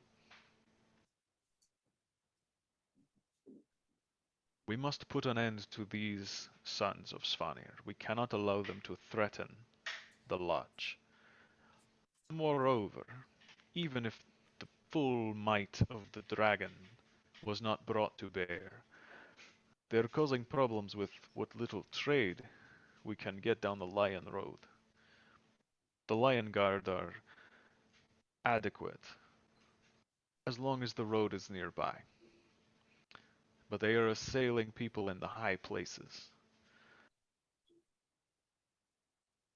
Much food, clothing, weapons, supplies has been denied us. This will not do. I would ask, since he is your brother, if you could handle this threat in whatever manner suits you best. The people of Hoelbrak would owe you a great debt of gratitude. Oh, it will be handled. White Bear, I know about the trade disruptions and such due to a series of dreams I've been having. And in one of them, perhaps the most threatening and frightening for me, an entire village outcropping homestead was burned. Oh, so that was, yeah. That was Longwinterstead, home of Fastolf Longwinter, one of the greatest hunters I've ever had the pleasure of meeting.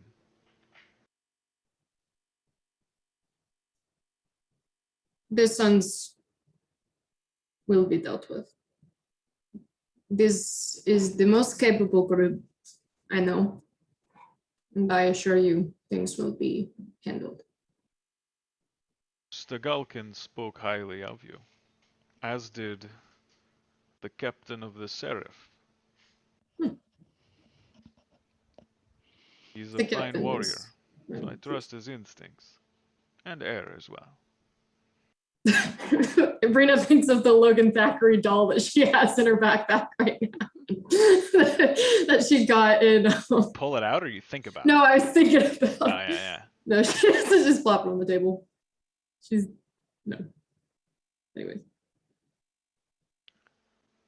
If I were you, I would take the east road here, and he points to the map. Go down through Breakneck Pass into the Wayfarer foothills until you reach Twin Spur Haven. Just follow the Lion Road, it takes you there. Once you're there, speak with the captain of the guard, Thulna Icebreaker. She can give you more precise directions. You're gonna have to say those names again, boss. I will send them in chat. Gotta That's write better. faster. I'm trying. I'm in my arm. I was good at note taking. Write phonetically. Write I would say phonetically. Miss history note taker. I can't read, sir. Oh. Excuse me, Your Honor. Jesus Christ. You are I the skald of the group. I'm sorry. Yeah, he is. What? You are the skald, the story singer. Yes, that would be me. Bertie the Bard, pleasure to meet you. I'm sure you've heard of me. Quick questions about the sons of Svanir. I'm assuming you all have some information on them. Do you have any information that might be helpful in terms of combating them, maybe how they operate, what exactly they are? Are they technically alive? And last, yeah. Are they humans? Of course they are alive. They are Norn, for the most part.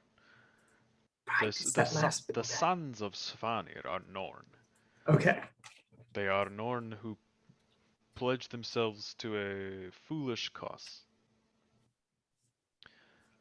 Long ago, and he kind of like sits down into storytelling mode. You see him like get comfortable. He takes a little pull of his ale.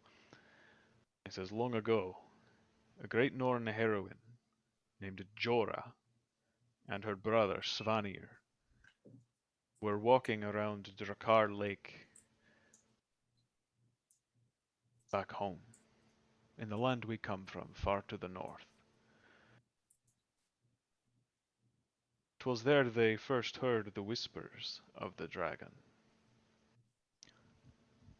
They promised power, insurmountable power. Jorah refused. Svanir accepted. Svanir was transformed by the dragon's magic into a creature we call the Norn bear, cursed forever to wear a blasphemous perversion of the skin of our strongest spirit, a mockery. Jorah was cursed to never be able to become the bear again, which is the gift and birthright of our people.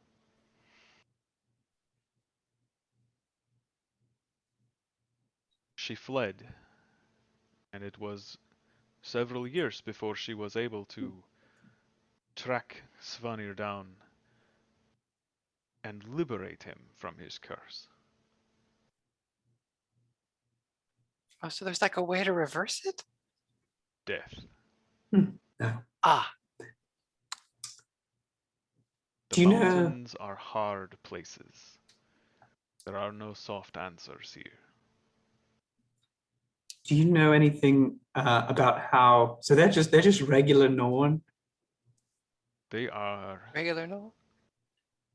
He like grits his teeth, and as old as this guy is, like you can see like the power in the muscles of his jaw as he is gritting his teeth.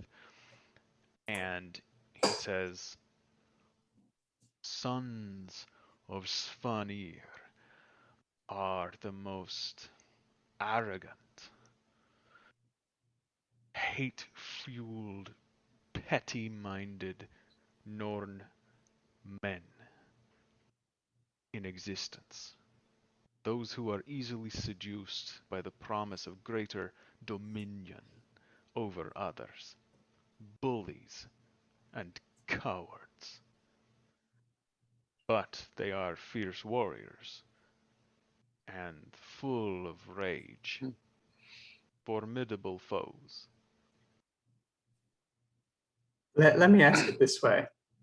And he kind of gets like a little cocked smile and a raised eyebrow. He goes, do they sleep?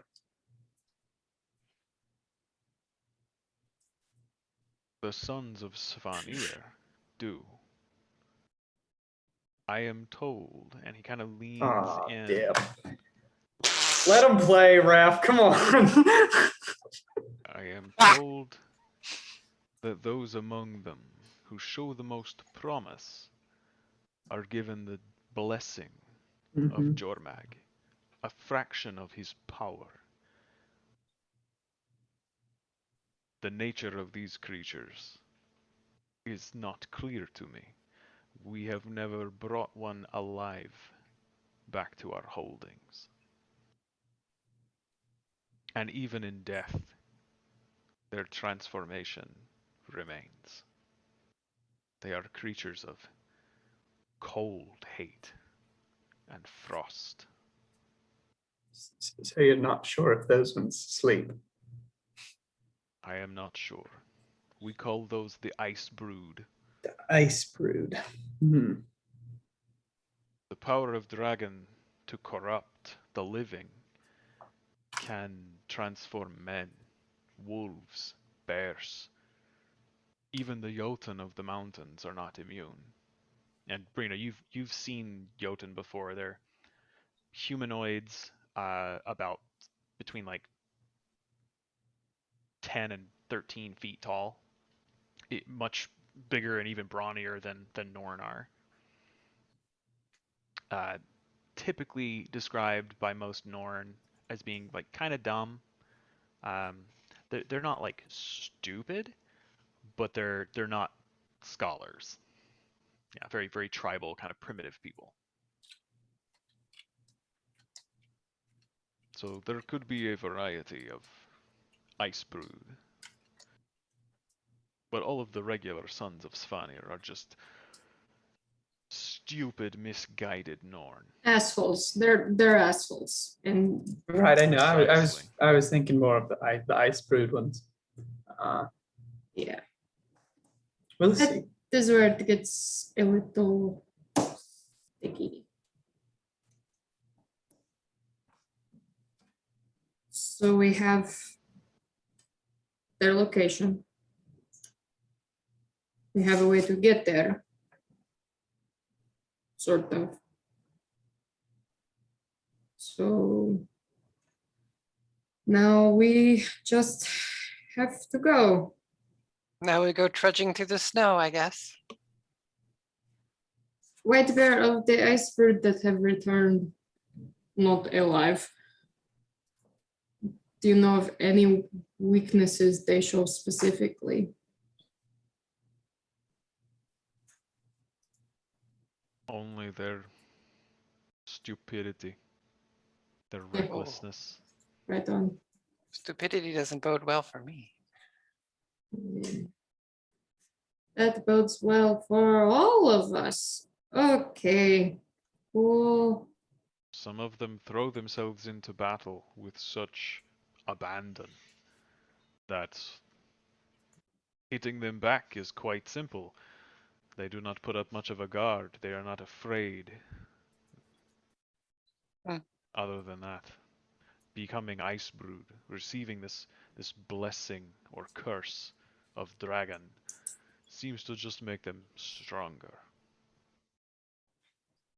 Do they explode when you kill them? Not to my knowledge. That's good. That's a plus. Good. Yeah. We've had that problem before. Encounter this often then. We've had an interesting journey recently. Branded explode when you kill them. It's kind of rough. Duly noted. Yeah, sometime when our livelihood isn't being threatened, I would love to tell you about the Lion's Arch and what I've done post Great Hunt, but after graduation of sorts.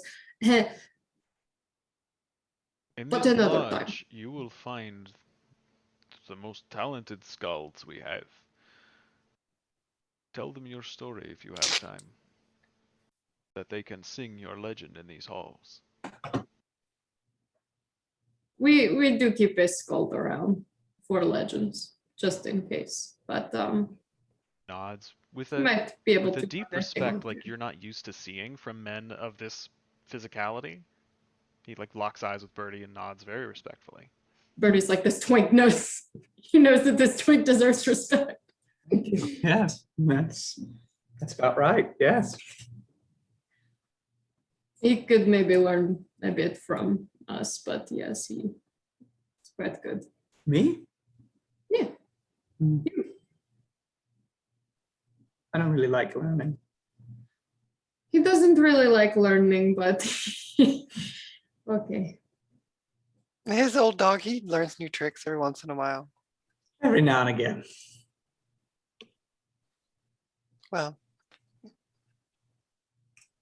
White Bear stands up once again, drains what's left of his ale, slams the cup down on the table.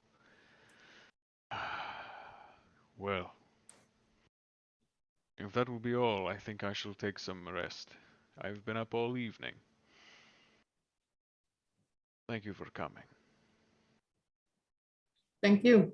And we will return. As you get up and kind of make your way to leave, White Bear puts a hand on either of your shoulders. Kind of, he doesn't get like super close, but he pulls you in close enough to where like you are face to face. And he says,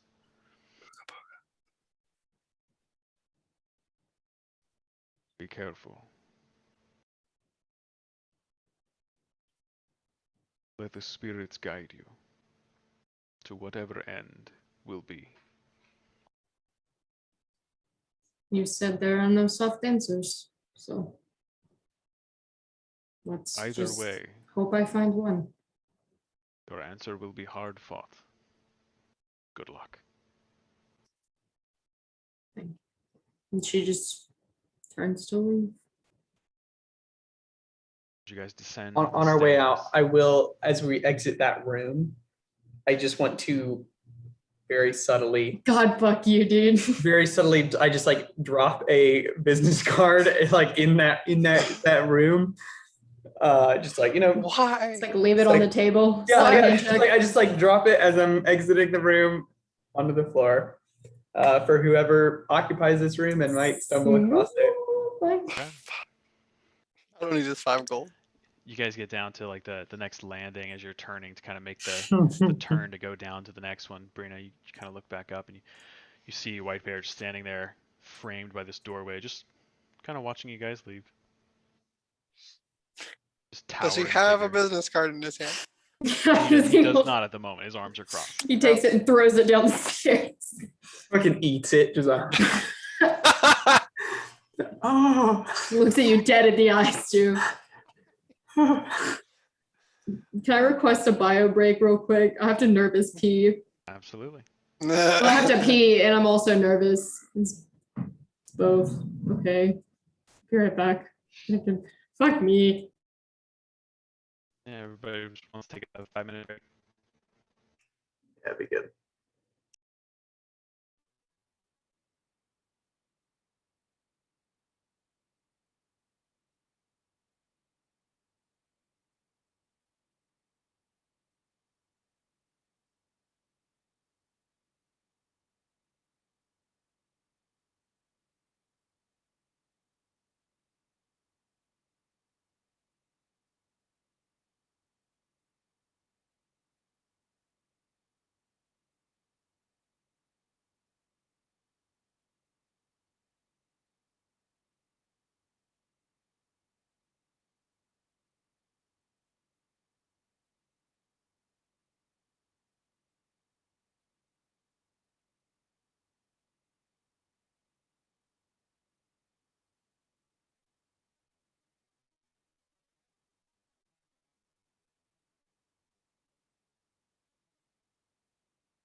Bruh. Hello, everyone. Hello. Hello. Yo.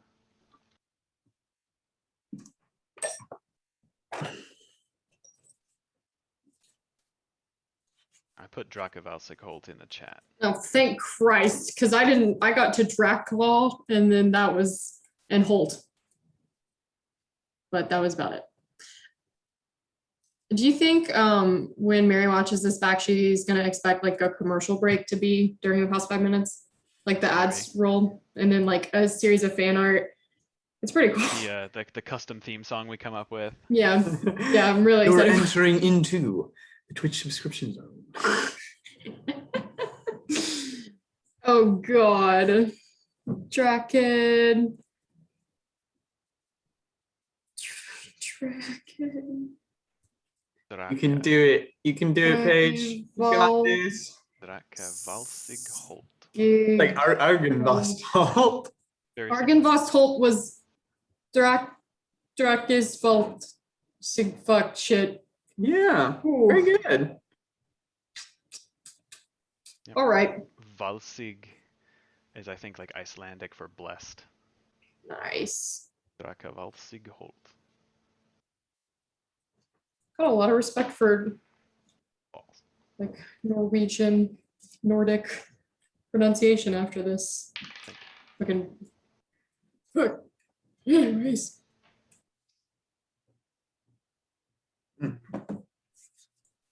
You ready to get up some shenanigans? I am. Is this a Canfield or Birdie? Or can you list us? It's valid. Both Paige and Brina. Paige says yes. As we, well, fuck. I don't know. Take it away, Ryan. No, keep play going, keep super going. late tonight, so. Wait, what? So we may not play super late tonight. Yeah, no. Yeah, it's just like since we're recording it, I don't want to be too long. But yeah, you make your way down from White Bear's chambers. You find your mom and dad just sort of talking to each other. They seem a little calmer now. They're kind of holding hands, just sitting next to each other on the bed. It's funny because like your mom's kind of like leaning into your dad because the way the bed is sort of like tilted his way a little bit. But they see you come down and they both stand up and kind of walked out of the bed space to meet you, kind of out in the more public area.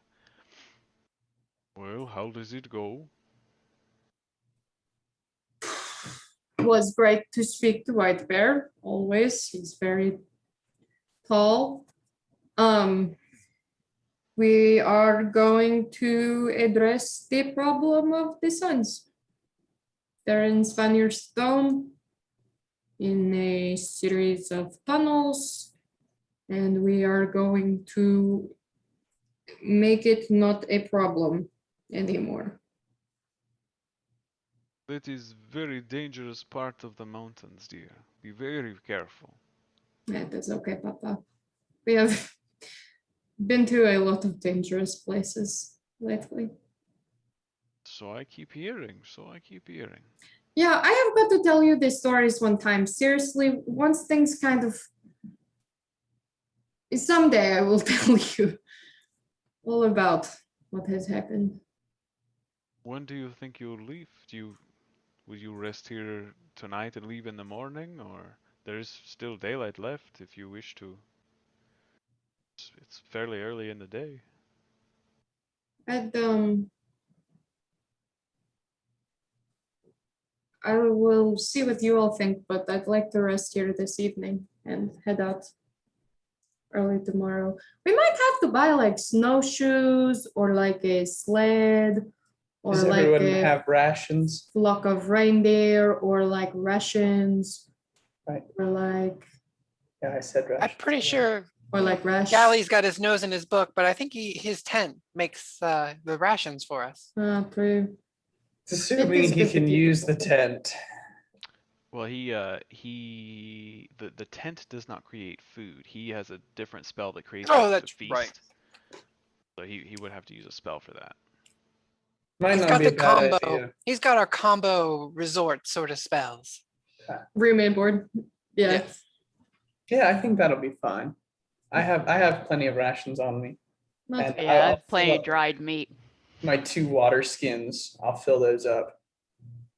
Yeah. Easy enough to do. No charge. Let us. Would there be anything else we'd want to take? Do I know anything about like travel in the Shiver Peaks? Like, is it all generally on foot? You know all about travel in the Shiver Peaks. I mean, Hey-oh. I mean, You know that when you leave the Lion Road and the formed paths, that it is treacherous and hard. It tends to be a lot of vertical climbing, if not completely vertical, like very, very steep, very rocky terrain. There's not a lot of place where you can like take a horse, you know. tracks. Maybe we should get some climbing gear. Yeah. I'll make a pit stop to pick up climbing gear and like. I mean, I know it's kind of like almost glacial, so I don't know if snowshoes would be of any assistance, but I don't know the essentials for long treks. Even though we've got a place to sleep because of the magic tent, I just want to make sure we have a place to set the magic tent down because we need like what, 10 square feet? It's not that bad. Yeah, 10 square feet. You can buy snowshoes here, and also these little metal plates that you can strap to the bottom of your shoes that have little spikes on them for walking across slick ice, called crampons. I love a crampon. Yeah. Crampon. Yeah, I'll buy a set of crampons. And we'll let Mary and Chandler decide if you guys are watching this, if you want to buy a pair of those, you can. Snowshoes are 2 gold. Is a climber's kit something you have to be proficient with to use, I'm assuming? Crampons are also 2 gold. Climbing kit. I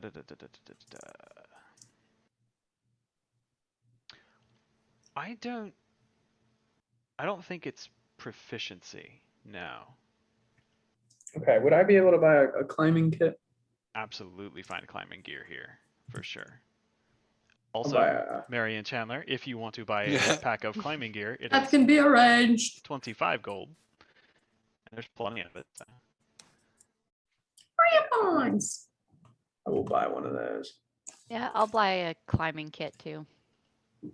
Put it in the bag of holding. Yeah, can I put mine in there too, Carla? Yeah, sure. There's lots of room in here.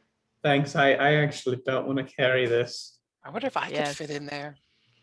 Probably. Yeah, you could totally fit in here. I don't know if you can breathe in there, but you would fit. I can hold my breath for a little while, but maybe some other time. Bet I could fit. Yeah, you're a bird.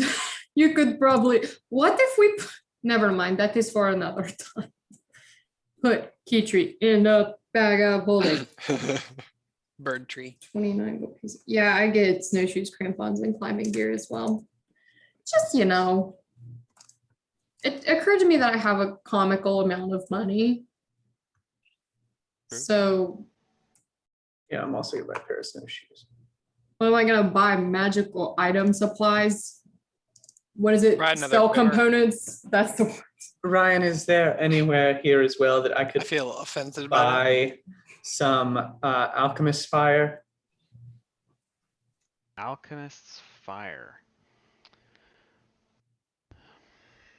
Running low on the good juice. I would say that you are fortunate enough Nice. that you are able to find like a traveling Asuran merchant who just happens to be here while you guys are here, and he would have a vial of it for you. Okay. It's not something normally available, I like will produced by the Norn. take that off his hands. Is that I'll 50 work- gold pieces? It's 50. Did you say something, Kala? Yes, while we're shopping, I'm gonna look for meat on a stick from like a food cart. Yeah, I was Of gonna tell course. Kala if she is Oh, for searching sure. for meat, she's in luck. Yeah, no, this is second only to the Char capital for the sheer volume of recently Meat on a hunted stick. game. Yeah. It's mostly what you find is like venison and sheep. Hmm. You know, there's some delicious roast mutton with a variety of spices and all sorts of savory goodness. Yeah, I just buy like a variety of things, try them all. Yeah, Good. easily done. A real one. Brianna just walks around, buys the necessary supplies.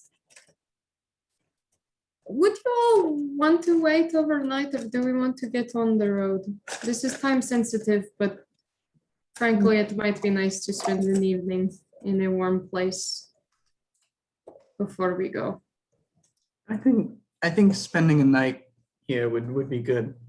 It would also give me some time to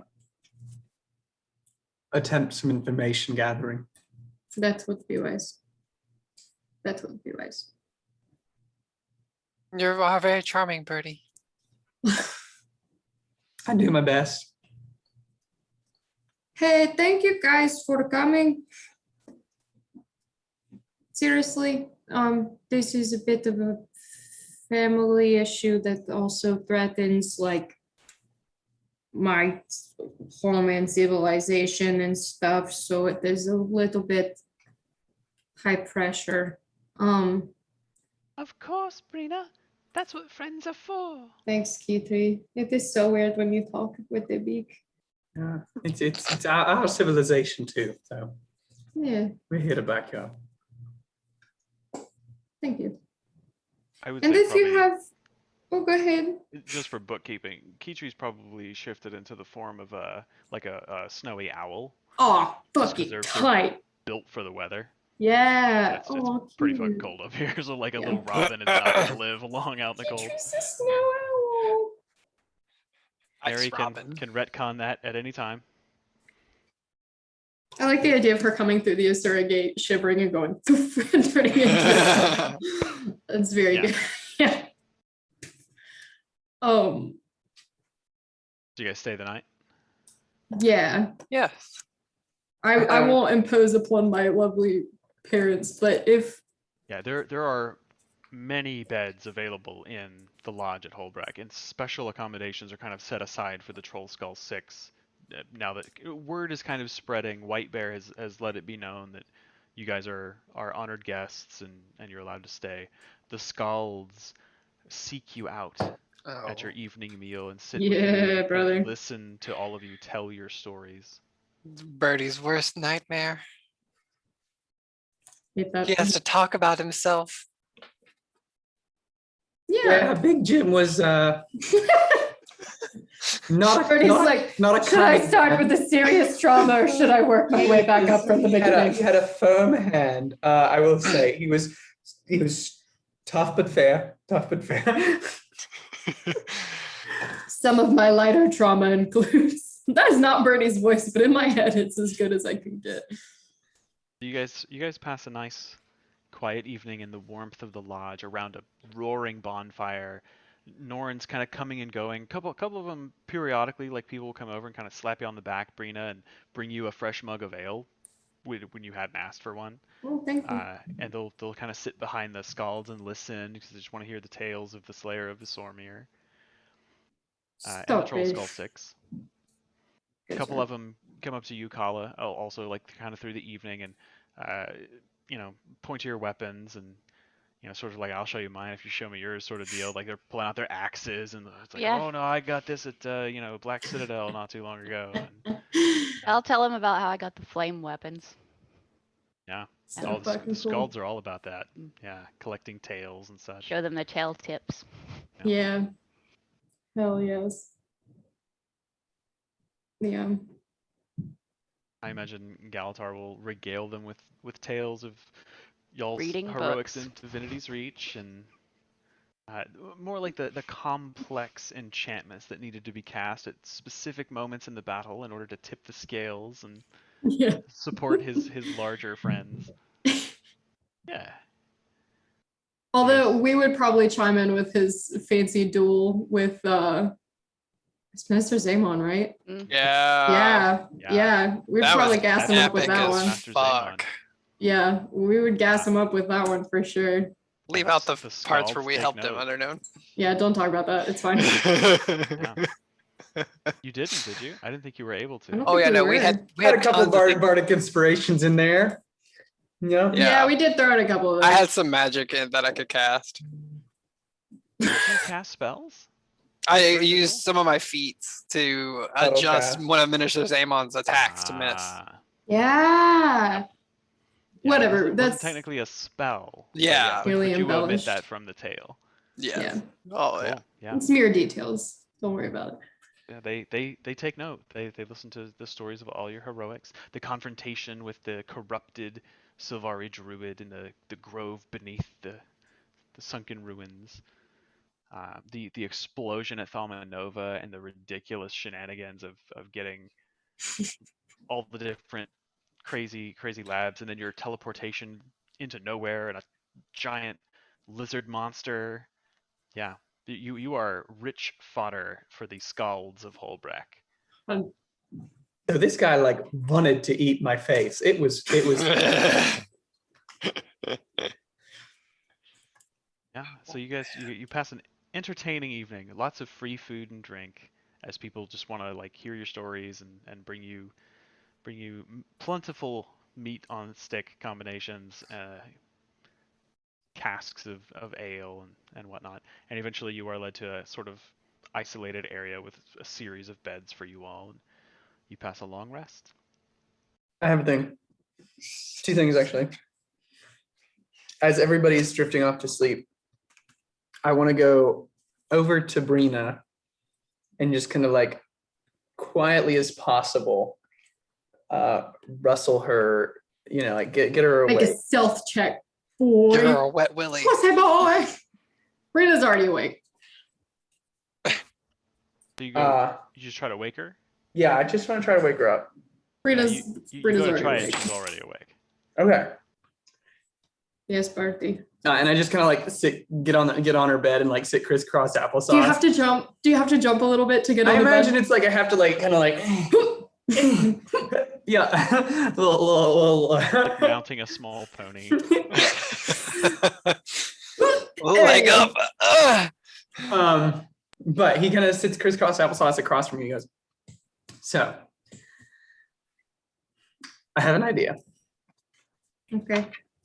You remember when I sent you on a dreamscape to your mom? I do. Okay.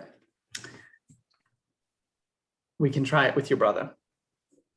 Now, if he doesn't sleep, it won't work. And also, if you don't feel comfortable doing it, I will do it. One. Like there was no Wait, did you say you will do it? Yeah, I mean, if you say no to you doing it, I Oh, might you do will. Oh, please don't. I was going to ask you. It is past time, but yeah. I thought that you were asleep. I was going to ask you a little bit later, but I wanted you to get some rest. So it's kind of, look at us having a mom. Fuck. Yeah, Bertie, let's do it. You guys having sex over there? Yeah, really doing We're crazy having sex. crazy Ah. sex, Alexa. Just super wild sex. Well, this is why we need our own rooms again. Go back to sleep, Alexa. And Or then come hang if you want. It's up to you. Verdi does kind of lower his voice a little bit, and he goes, before we do that though, on a bit of a more serious note, we're gonna go out there. I guess what I'm trying to ask is, when the cards hit the table, are you, and it's okay if you're not, but I feel like we need to Am I okay know- with my brother dying? are you okay with being the one who does it? Or is that something you would rather me or Kala or Alexa handle? Because we need to know that if we go out there, and if you don't want to do that, that's okay. But we need to know and be prepared for that. I hope that it won't come to that. And I think that we will have a better understanding if this dream works. But if it does come to that, it's my responsibility. I feel like if I had done a better job of being a sister or a friend, a compatriot, we wouldn't be here, period.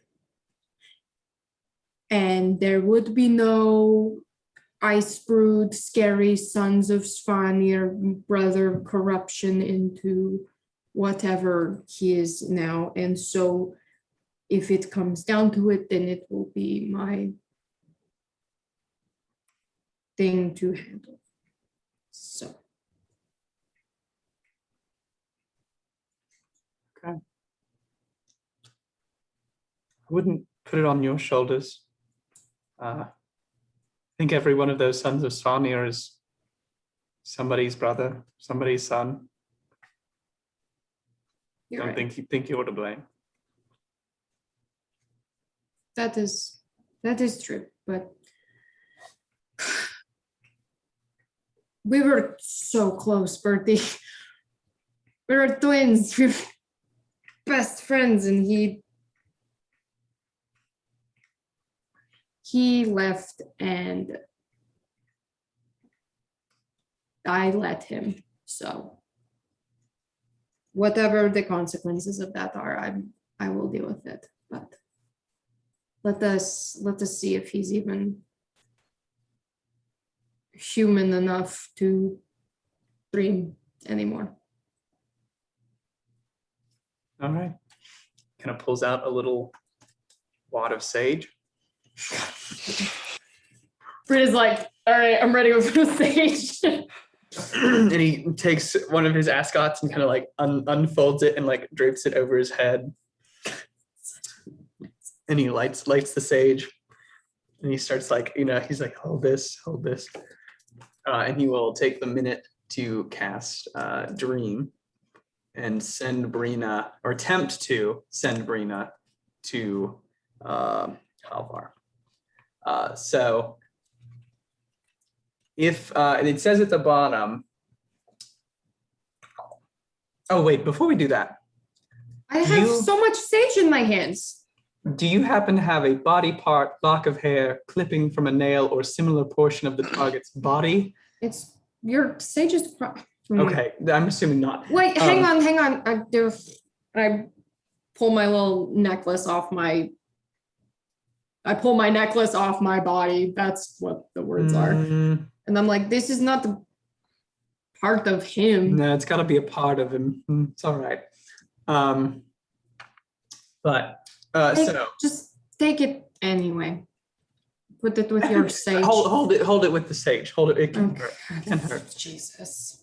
So Yes, Jesus. They only have to make a save if you're making her appear as a nightmare. Correct, and which I'm not. I caught that a little too soon. But It's all good. if the target is awake when I cast the spell, I know it, and I can either end the trance, or actually, I guess it would be Brina, the messenger, who knows it, which would be Brina in this case, and can either end the trance and the spell, or wait for the target to fall asleep, at which point she appears. So. Yeah. She goes into this trance after the minute. Okay, so you lay back, close your eyes, and you feel the deep, still slumber take hold. That irresistible pull into darkness.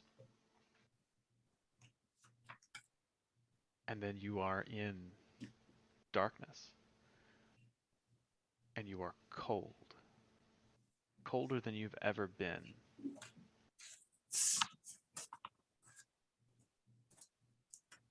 You hear the wind gets louder. As it gets louder, a scene fades into view all around you. And you find yourself standing in front of a jagged crevice. In the front of a flat stone cliff face. You look up and you see the top of this cliff curved and domed. The snow is ankle deep around you. The wind howling across the peaks. You turn, the sky's gray, cloudy with heavy laden snow clouds.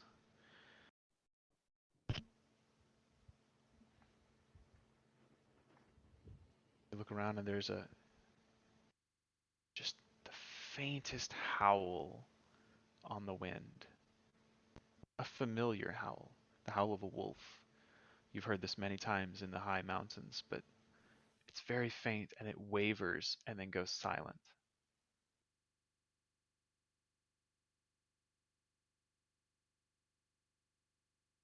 What do you do?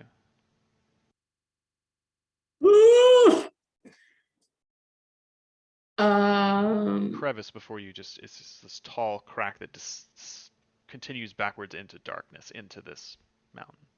Is it wide enough to enter? Yes, it's about 10 feet wide. Oh. I enter. Start making your way into this darkness, and the light fades around you, and it gets colder. You didn't know it could get colder, but it really starts to kind of sink into your very bones. After several kind of faltering steps, this treacherous snow making it difficult to proceed, you find yourself in an empty space. It's just black, darkness, and the cold.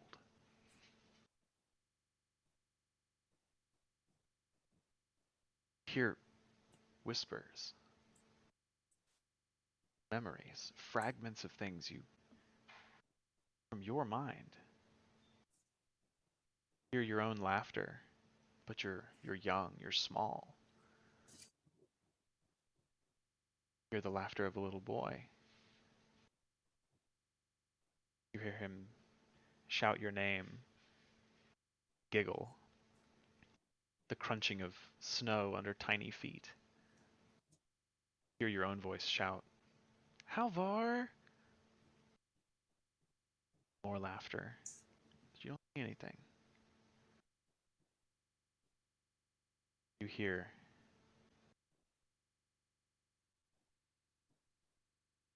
you're safe here. And suddenly you're no longer cold. You're not warm. You don't really feel anything. Maybe a slight tingle on your skin, but otherwise if it's still cold, you don't really notice. Fighting so hard. It's whisper in your mind. Can't tell if it's man or woman.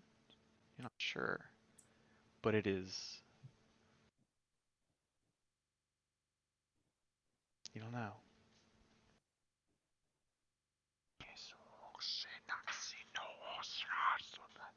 These whispers, nonsensical. You don't understand. They grow louder and then ebb. They seem to come from above you, behind you, below you, directly in front of you. Nothing.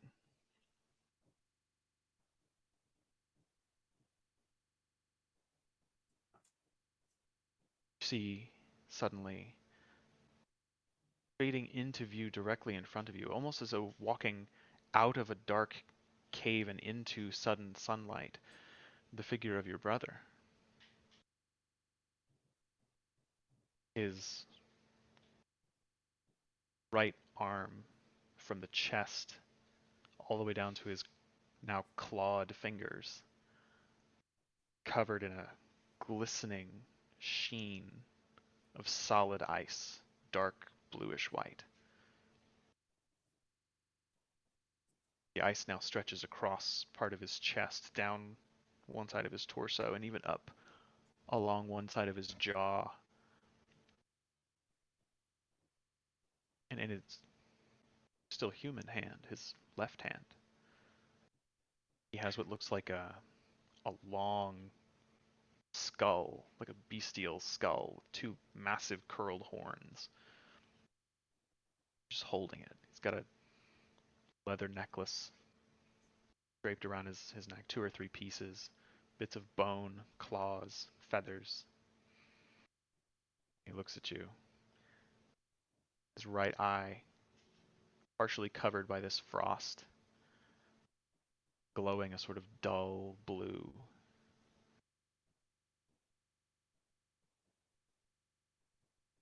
Brina.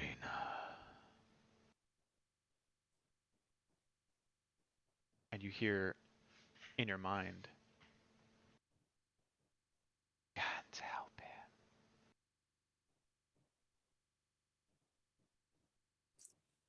What do you do?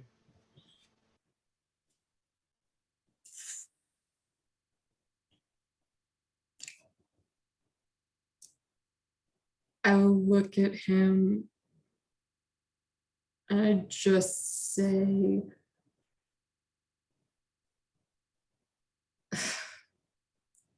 I should rip your head clean off your shoulders. He tilts his head to the side like a confused dog. Knits his brows together.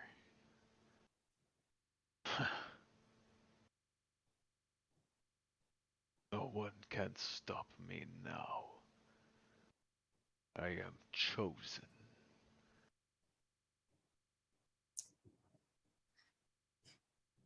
However, you are lost. And you went by yourself. And you left me and everyone else behind. He holds his arms out wide and he looks around. It looks as though he's looking at something, but you just see darkness around him. Alone. I am never alone. Dragon is with me, and he puts this helmet, this skull, over his head, and it's this reptilian sort of draconic skull, the fangs framing his face, the massive horns curled out, pointing forward. And you hear in your mind, could stay with him. Join us.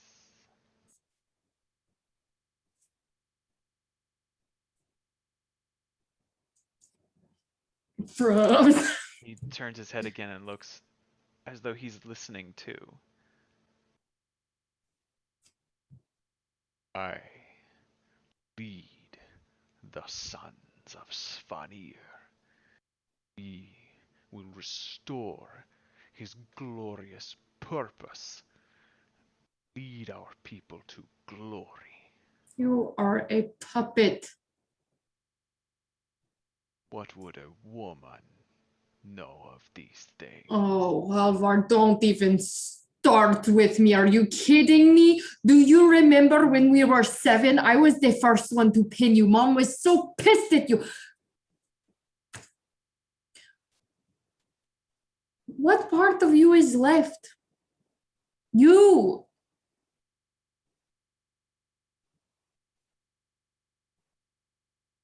Kind of like looks you up and down, as almost as though first seeing you, and says, "The soft, fleshy bits of me were burned away by the blessing of dragon. Our people are lost. They worship the spirits of mice and rabbits. They don't know true strength. Sister, I am the champion of dragon. They grant me strength. I am unstoppable. Am I able to manipulate the surroundings? Give it a try. I do try. What do you try to do? I want to pull him to Long Winter Stead immediately after he and the rest of the sons. The burning ruins? Yeah, Yeah, okay. Suddenly you focus your mind on it and you just glance around and it's there. There's not even a real transition. You are just standing there, the snow mixing with ash as this homestead burns to the ground. I just keep my eyes locked on his. Does he change his demeanor at all? He slowly kind of looks to the left and right, taking in the scene.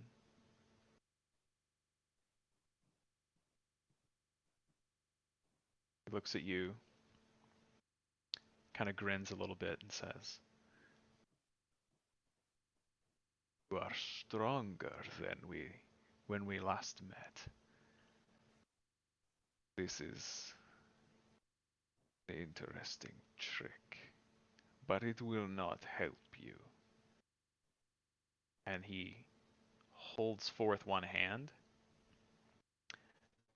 and from the snow falling through the air, it all starts to kind of swirl and come together, and you watch as this spear made of what looks like solid ice just coalesces in his grasp. And once it's finished, he kind of plants the butt end into the snow. "You are not the only one who is stronger, Brina."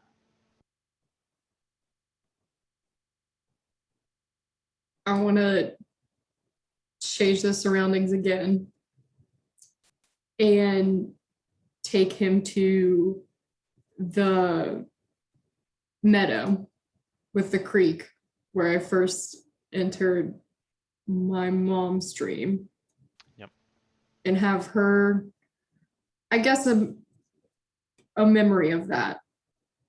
Us playing in the creek, some of our older siblings sitting in the grass. Okay. Eric sunbathing. And this. Is this worth it? Worth leading our people to glory. Here, suddenly, that whisper from seemingly nowhere and everywhere. Can't trust them.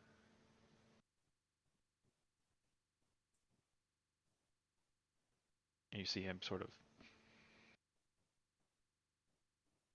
Yes. They are all weak, unable to do what must be done.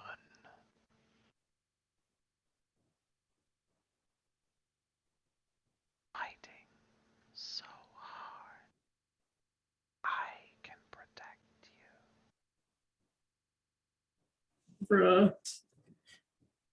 Yeah, you kind of see him twitch again a little bit. I have no weakness anymore. I am strength. I am rage. I am the winter's frigid bite.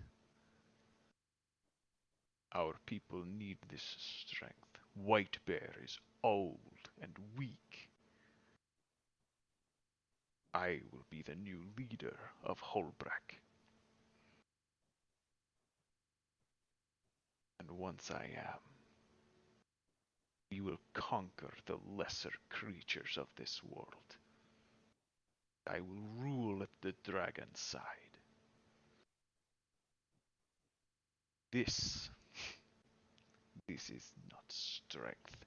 I have the sons of Svanir behind me.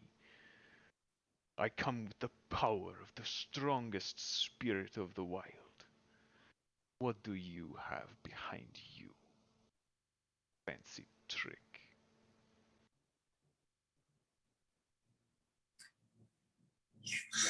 Your strength and your numbers and your power, and you are Jormag's lapdog, but you are not my brother anymore. And I let the dream vanish. As you sever that connection, hear one last whisper. It seems to be directed only at you. It just says, I have seen the end. Come to me. Join.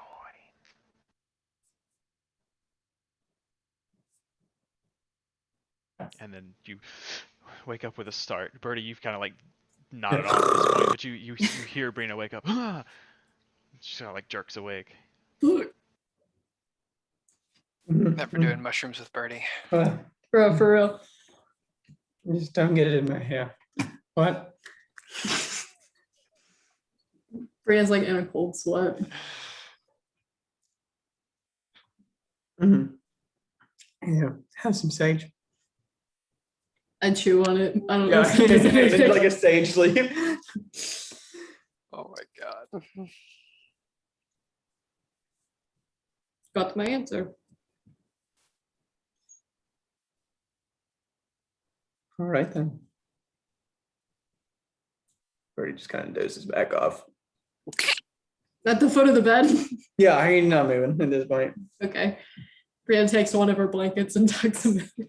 Just like fucking last time. Then what does Brina do? How late is it? At this point, it's pretty late. The staying up with the scalds and stuff like that. Like it's the middle of the night. She's gonna go on a walk. It is a gorgeous, clear, frigid, but moonlit night. The stars are out, and there are a lot of braziers burning around here, but it's nothing like the lights of Lion's Arch and Divinity's Reach. The stars this high in the mountains are spectacular. And it is cold, but it is gorgeous. She goes for a walk. Are there any like woods surrounding forests? How close are we to? Not really forests. Okay. No. No, there is just if you go west past the Asura gate that you entered in, there is a small kind of pass, like a little not a crevice, but like a just like a low point between a couple of mountain peaks where it kind of levels out a little bit, and then it descends a bit just to the west of the sort of settlement proper, and there is a decent sized frozen lake that's pretty isolated. There are like a couple of sparse bits of trees and like big firs and pines. It's not a forest really, but there are a couple of like little clusters of trees. Is that like reasonable walking distance for an even jaunt? 20 minutes, yeah. Yeah, she walks there, walks until she gets tired, sits down, throws shit at the ice. Nothing happens. It's really fucking hard. Rage throw. Rage throws. No, it's just more like half-hearted toss. Like an attempt to skip stones. It's fine. I always love to talk about Brina throwing shit. But after a while, she's gonna see if she can try and commune with Wolf. If that's, I think generally speaking, she like tries to meditate, but I think she's so frustrated and restless that she just walks and sits and talks out loud. Okay.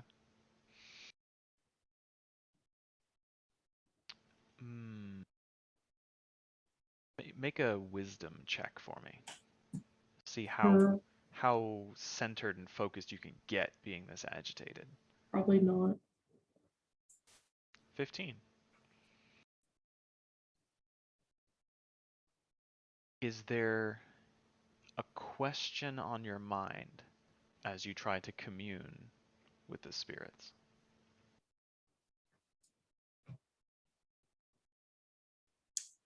Is there anything left in him worth saving?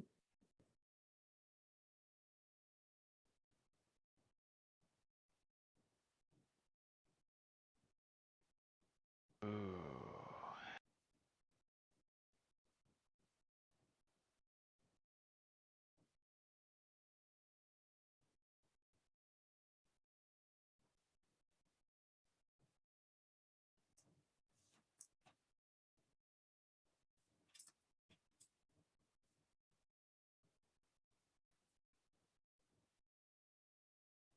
You kind of nod off as you're trying to close your eyes and relax. The cold is numbing, and it is dark, and it is utterly still and quiet.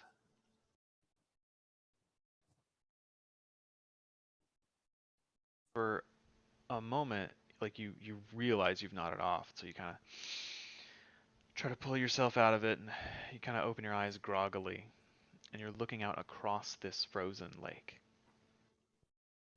And outside the range of your vision, you see movement. Focus on it. Blink your eyes open. And you start to see a figure of what looks like a spectral wolf, sort of slowly padding its way across the ice towards you. And it gets about 40 feet from you, and you can see it's a rather large wolf. And it stops, turns its head to the right and left, gives a couple of sniffs, and then like hunkers down. You see its spectral muscles tensing, as it were. It sort of goes into a guarded position, and there's this deep, guttural growl. It's not so much like a barking growl, but like a rumble that's almost like an earthquake that emanates out from this spirit vision. And it's disturbing as hell. It's scary as fuck. But you gather like he's not looking at you. And then you hear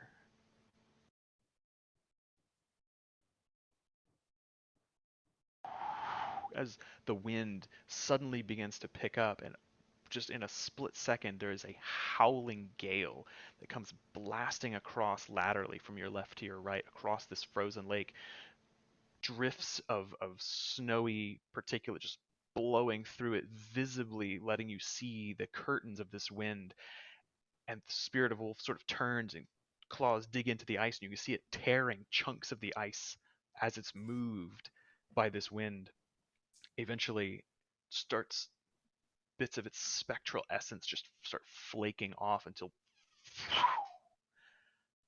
it is dissipated. And you hear in your mind's eye, I can show you the way. Kill him. Take his place at my side. And with that, you start, and there is no wind, there is no wolf. Just nodded off. Take a minute, a couple of deep breaths, kind of gather yourself. and then you hear crunch, crunch, crunch.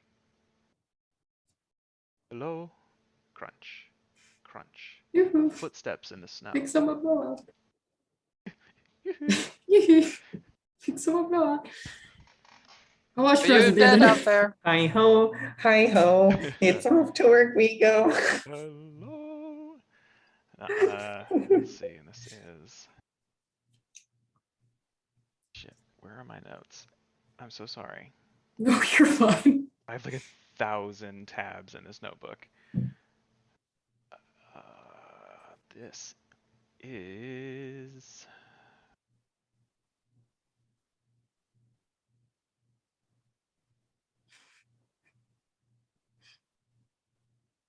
This is a young woman, I don't know what you're talking about. a Norn, who is covered in tattoos. You can see like on every piece of exposed flesh, and there is a lot of exposed flesh, like covered in tattoos of like claws and knotwork, big heavy mantle of dark brown bear fur, Not another like woman. claws hanging from it.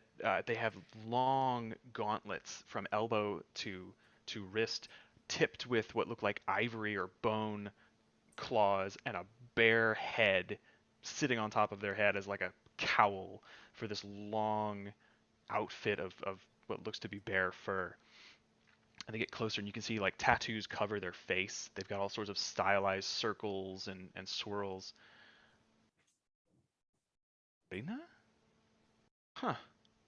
Oh, Did not hello? expect it to be you. And you recognize now the voice of Hertha, her sister. Never mind, I didn't know you. Sorry for the weird thing where I was attracted to you for a second. It's dark outside. Like, no, So- she is fully decked out in shaman garb. You remember your mother told you that she was studying to be the apprentice, yeah, the Havrun, the chief shaman of the Bear Lodge. yeah. Good. Ray kind of takes a step back, wipes at her eyes, and like holds her by the arms. I did not even recognize you. Look at you. You've gotten way more tattoos since I last saw you. You look great. It's part of the job, yes. It's Oh, good to see you. congratulations. Hi, yes. I meant to say hello. It just got into town today. Oh, well. Last night. Usually very busy at the lodge, but I did not expect to see you here. Why are you by the lake? Needed to clear my head, take a walk. It did not go correctly. Brina, Yes. I was sent here. I did not know for you, but Bear told me to come here. Are you all right? No. No. She just steps forward and pulls you into a tight hug. Just holds you. Brina ugly cries. Gives you like a little like kiss on the side of your head and just holds you. And you can feel like there is steel in this girl's muscles. She is in excellent condition. And there's like a warmth and a softness to the furs and to her. Like she almost radiates a sort of comforting strength. And she doesn't say anything. She just holds you until you're finished. I just kind of whisper as she's still giving me a hug. I think I might have to kill him. And I don't know if I can do that. You feel her nod her head. Say anything at first. Eventually, after a minute or two, when she feels you're stable, she kind of like pushes herself back from you, but still holding you in a very like supportive, like arms kind of on the backs of your shoulders, you know, in case you need to fall backward or something. But she's got you, and it's She's not in hysterics, but she is no, ugly crying. but Yeah. it is a strange. It's a strange thing. Like it's Yeah. she's looking at you with concern, but this seems very much like she knows how to do what she's Mhm. doing right now. Mhm. And so she's giving you support in such a way that if you need it, it's there. It's very adept. It's strange. You don't remember her being like insightful and so like nurturing. And for when you think of bear, you think of raw strength and power. But she is rock solid in this ocean of tumult and emotion. She is an island of stillness, and you are anchored to her as long as she's got you. She just stares into you for a moment and says,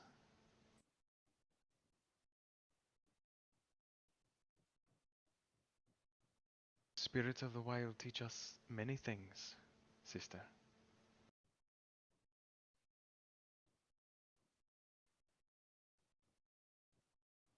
We are hunters, we are fighters, we are lovers, we are artists, creators, protectors, avengers. But we are fallible, and we are weak.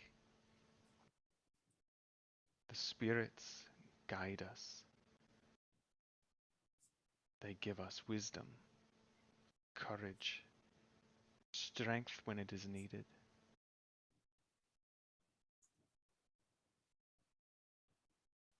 If you have to do this thing, and you lack the strength to do what is necessary, spirits will be there with you, always."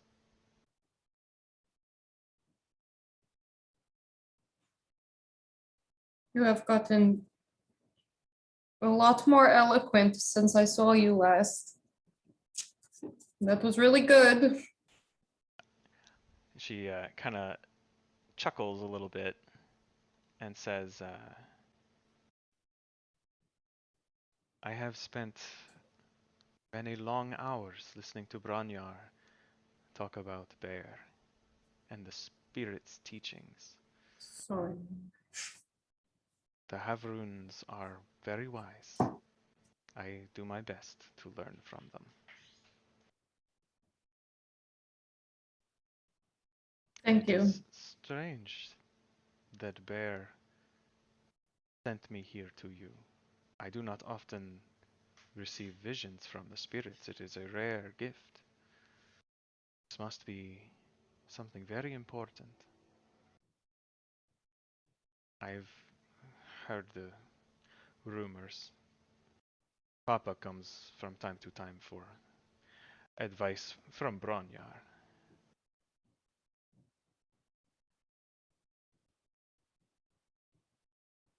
She starts to speak and then stops, almost thinking better of it, but then you feel her kind of like physically steel her resolve, and she says, "If I could offer you my advice, not from Bear, it's never too late for hope, and love is a powerful magic. There may be nothing we can do. I do not understand the corruption of these dragon creatures. They are almost forces of nature unto themselves.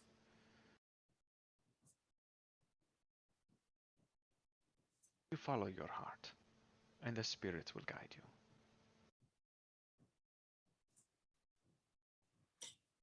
Thank you, Danica. I will do my best. She like releases you kinda, and then just runs one hand down the back of your arm and hooks it, arm in arm. Which is something that you remember is like she always did as a kid. And she just kind of starts to gently tug you back towards town. It's I getting follow. cold. Yeah. Yes, it is. She reaches up and like wipes a little tear. Like awkwardly, like uncomfortably continue to wipe my face. Okay. She walks with you back into town. I just say goodbye to her at the entrance of the Great Lodge, go back to bed, take the blanket that I've given to Birdie for myself because it got really, really cold out there. He's like, he probably like semi wrapped in it and has now like expanded to like stretch across a small portion of your bed, but like as much as he can fill. His like evening kimono is probably showing a bit too much. You know, it always ends up that way when he starts moving around in this. I put my cold feet on Birdie's whatever bed is exposed empty. flesh there is. So, No, it's the principle of it. I put my cold toes on Birdie's legs and just let him icicles. suffer. Yeah, you know, Absolute icicles. I guess we're going to sleep. You watch him, he just goes, head, and he dimension doors over to his bed. Oh, what the fuck? Holding your blanket, he's gonzo. Best use of magic. Yeah, he just goes, He's over there. bed now. God. There's a little puff of glitter. Yeah, And then a puff of glitter. He's gone. You look over at his bed and he's just like, Give it back. Yeah. and then he goes back to bed. I try my best to go to sleep as well. You sleep. You have some fitful dreams this night. Occasionally you are like running with a wolf pack, or listening to wolves howling on nearby peaks as you stare at the moonlit sky, and then also occasionally you hear the whispers returning. I can show you the way. Can save your people. Bruh. But you get a full rest. You guys all True. take a long rest. Bruh. And that is a good place to cut it for tonight. Yeah. It is. Yes. Fuck. Shit. Fuck. I love Shit this stuff. going I'm down. so looking forward to the next session. Bro. I hope that you all are enjoying this as well. I'm having Yeah. a fucking field day, but Fucking I don't want it wild, to dude. just be like the Paige Looney show. So I'm hoping Well, that this that's is the point of these It's your episodes. character arc. Yeah, this is Yeah. the This is the Yeah. this is British the show. Sabrina show. arc. Yeah. still. I'm uncomfortable taking up space. Also, my butthole was puckered the entire time. Holy Making shit. diamonds. It was like, oh. So next time is Friday the 30th. At 6 Yeah. p.m. Friday the 30th at 6 p.m. Yes. Yep, I will put a post to that effect in Teams. Hi. And hopefully, Chandler and Mary, if you're watching this, that you enjoyed the show. Is it Thursday yet? Is it Friday? Is it Wednesday Love each yet? other. Is it Friday? Friday yet? yet? Is it Friday, July 30th yet? Bro. We don't have to wait that long. Yeah, I know. Next Friday, we'll be there. Stop this recording. Bruh.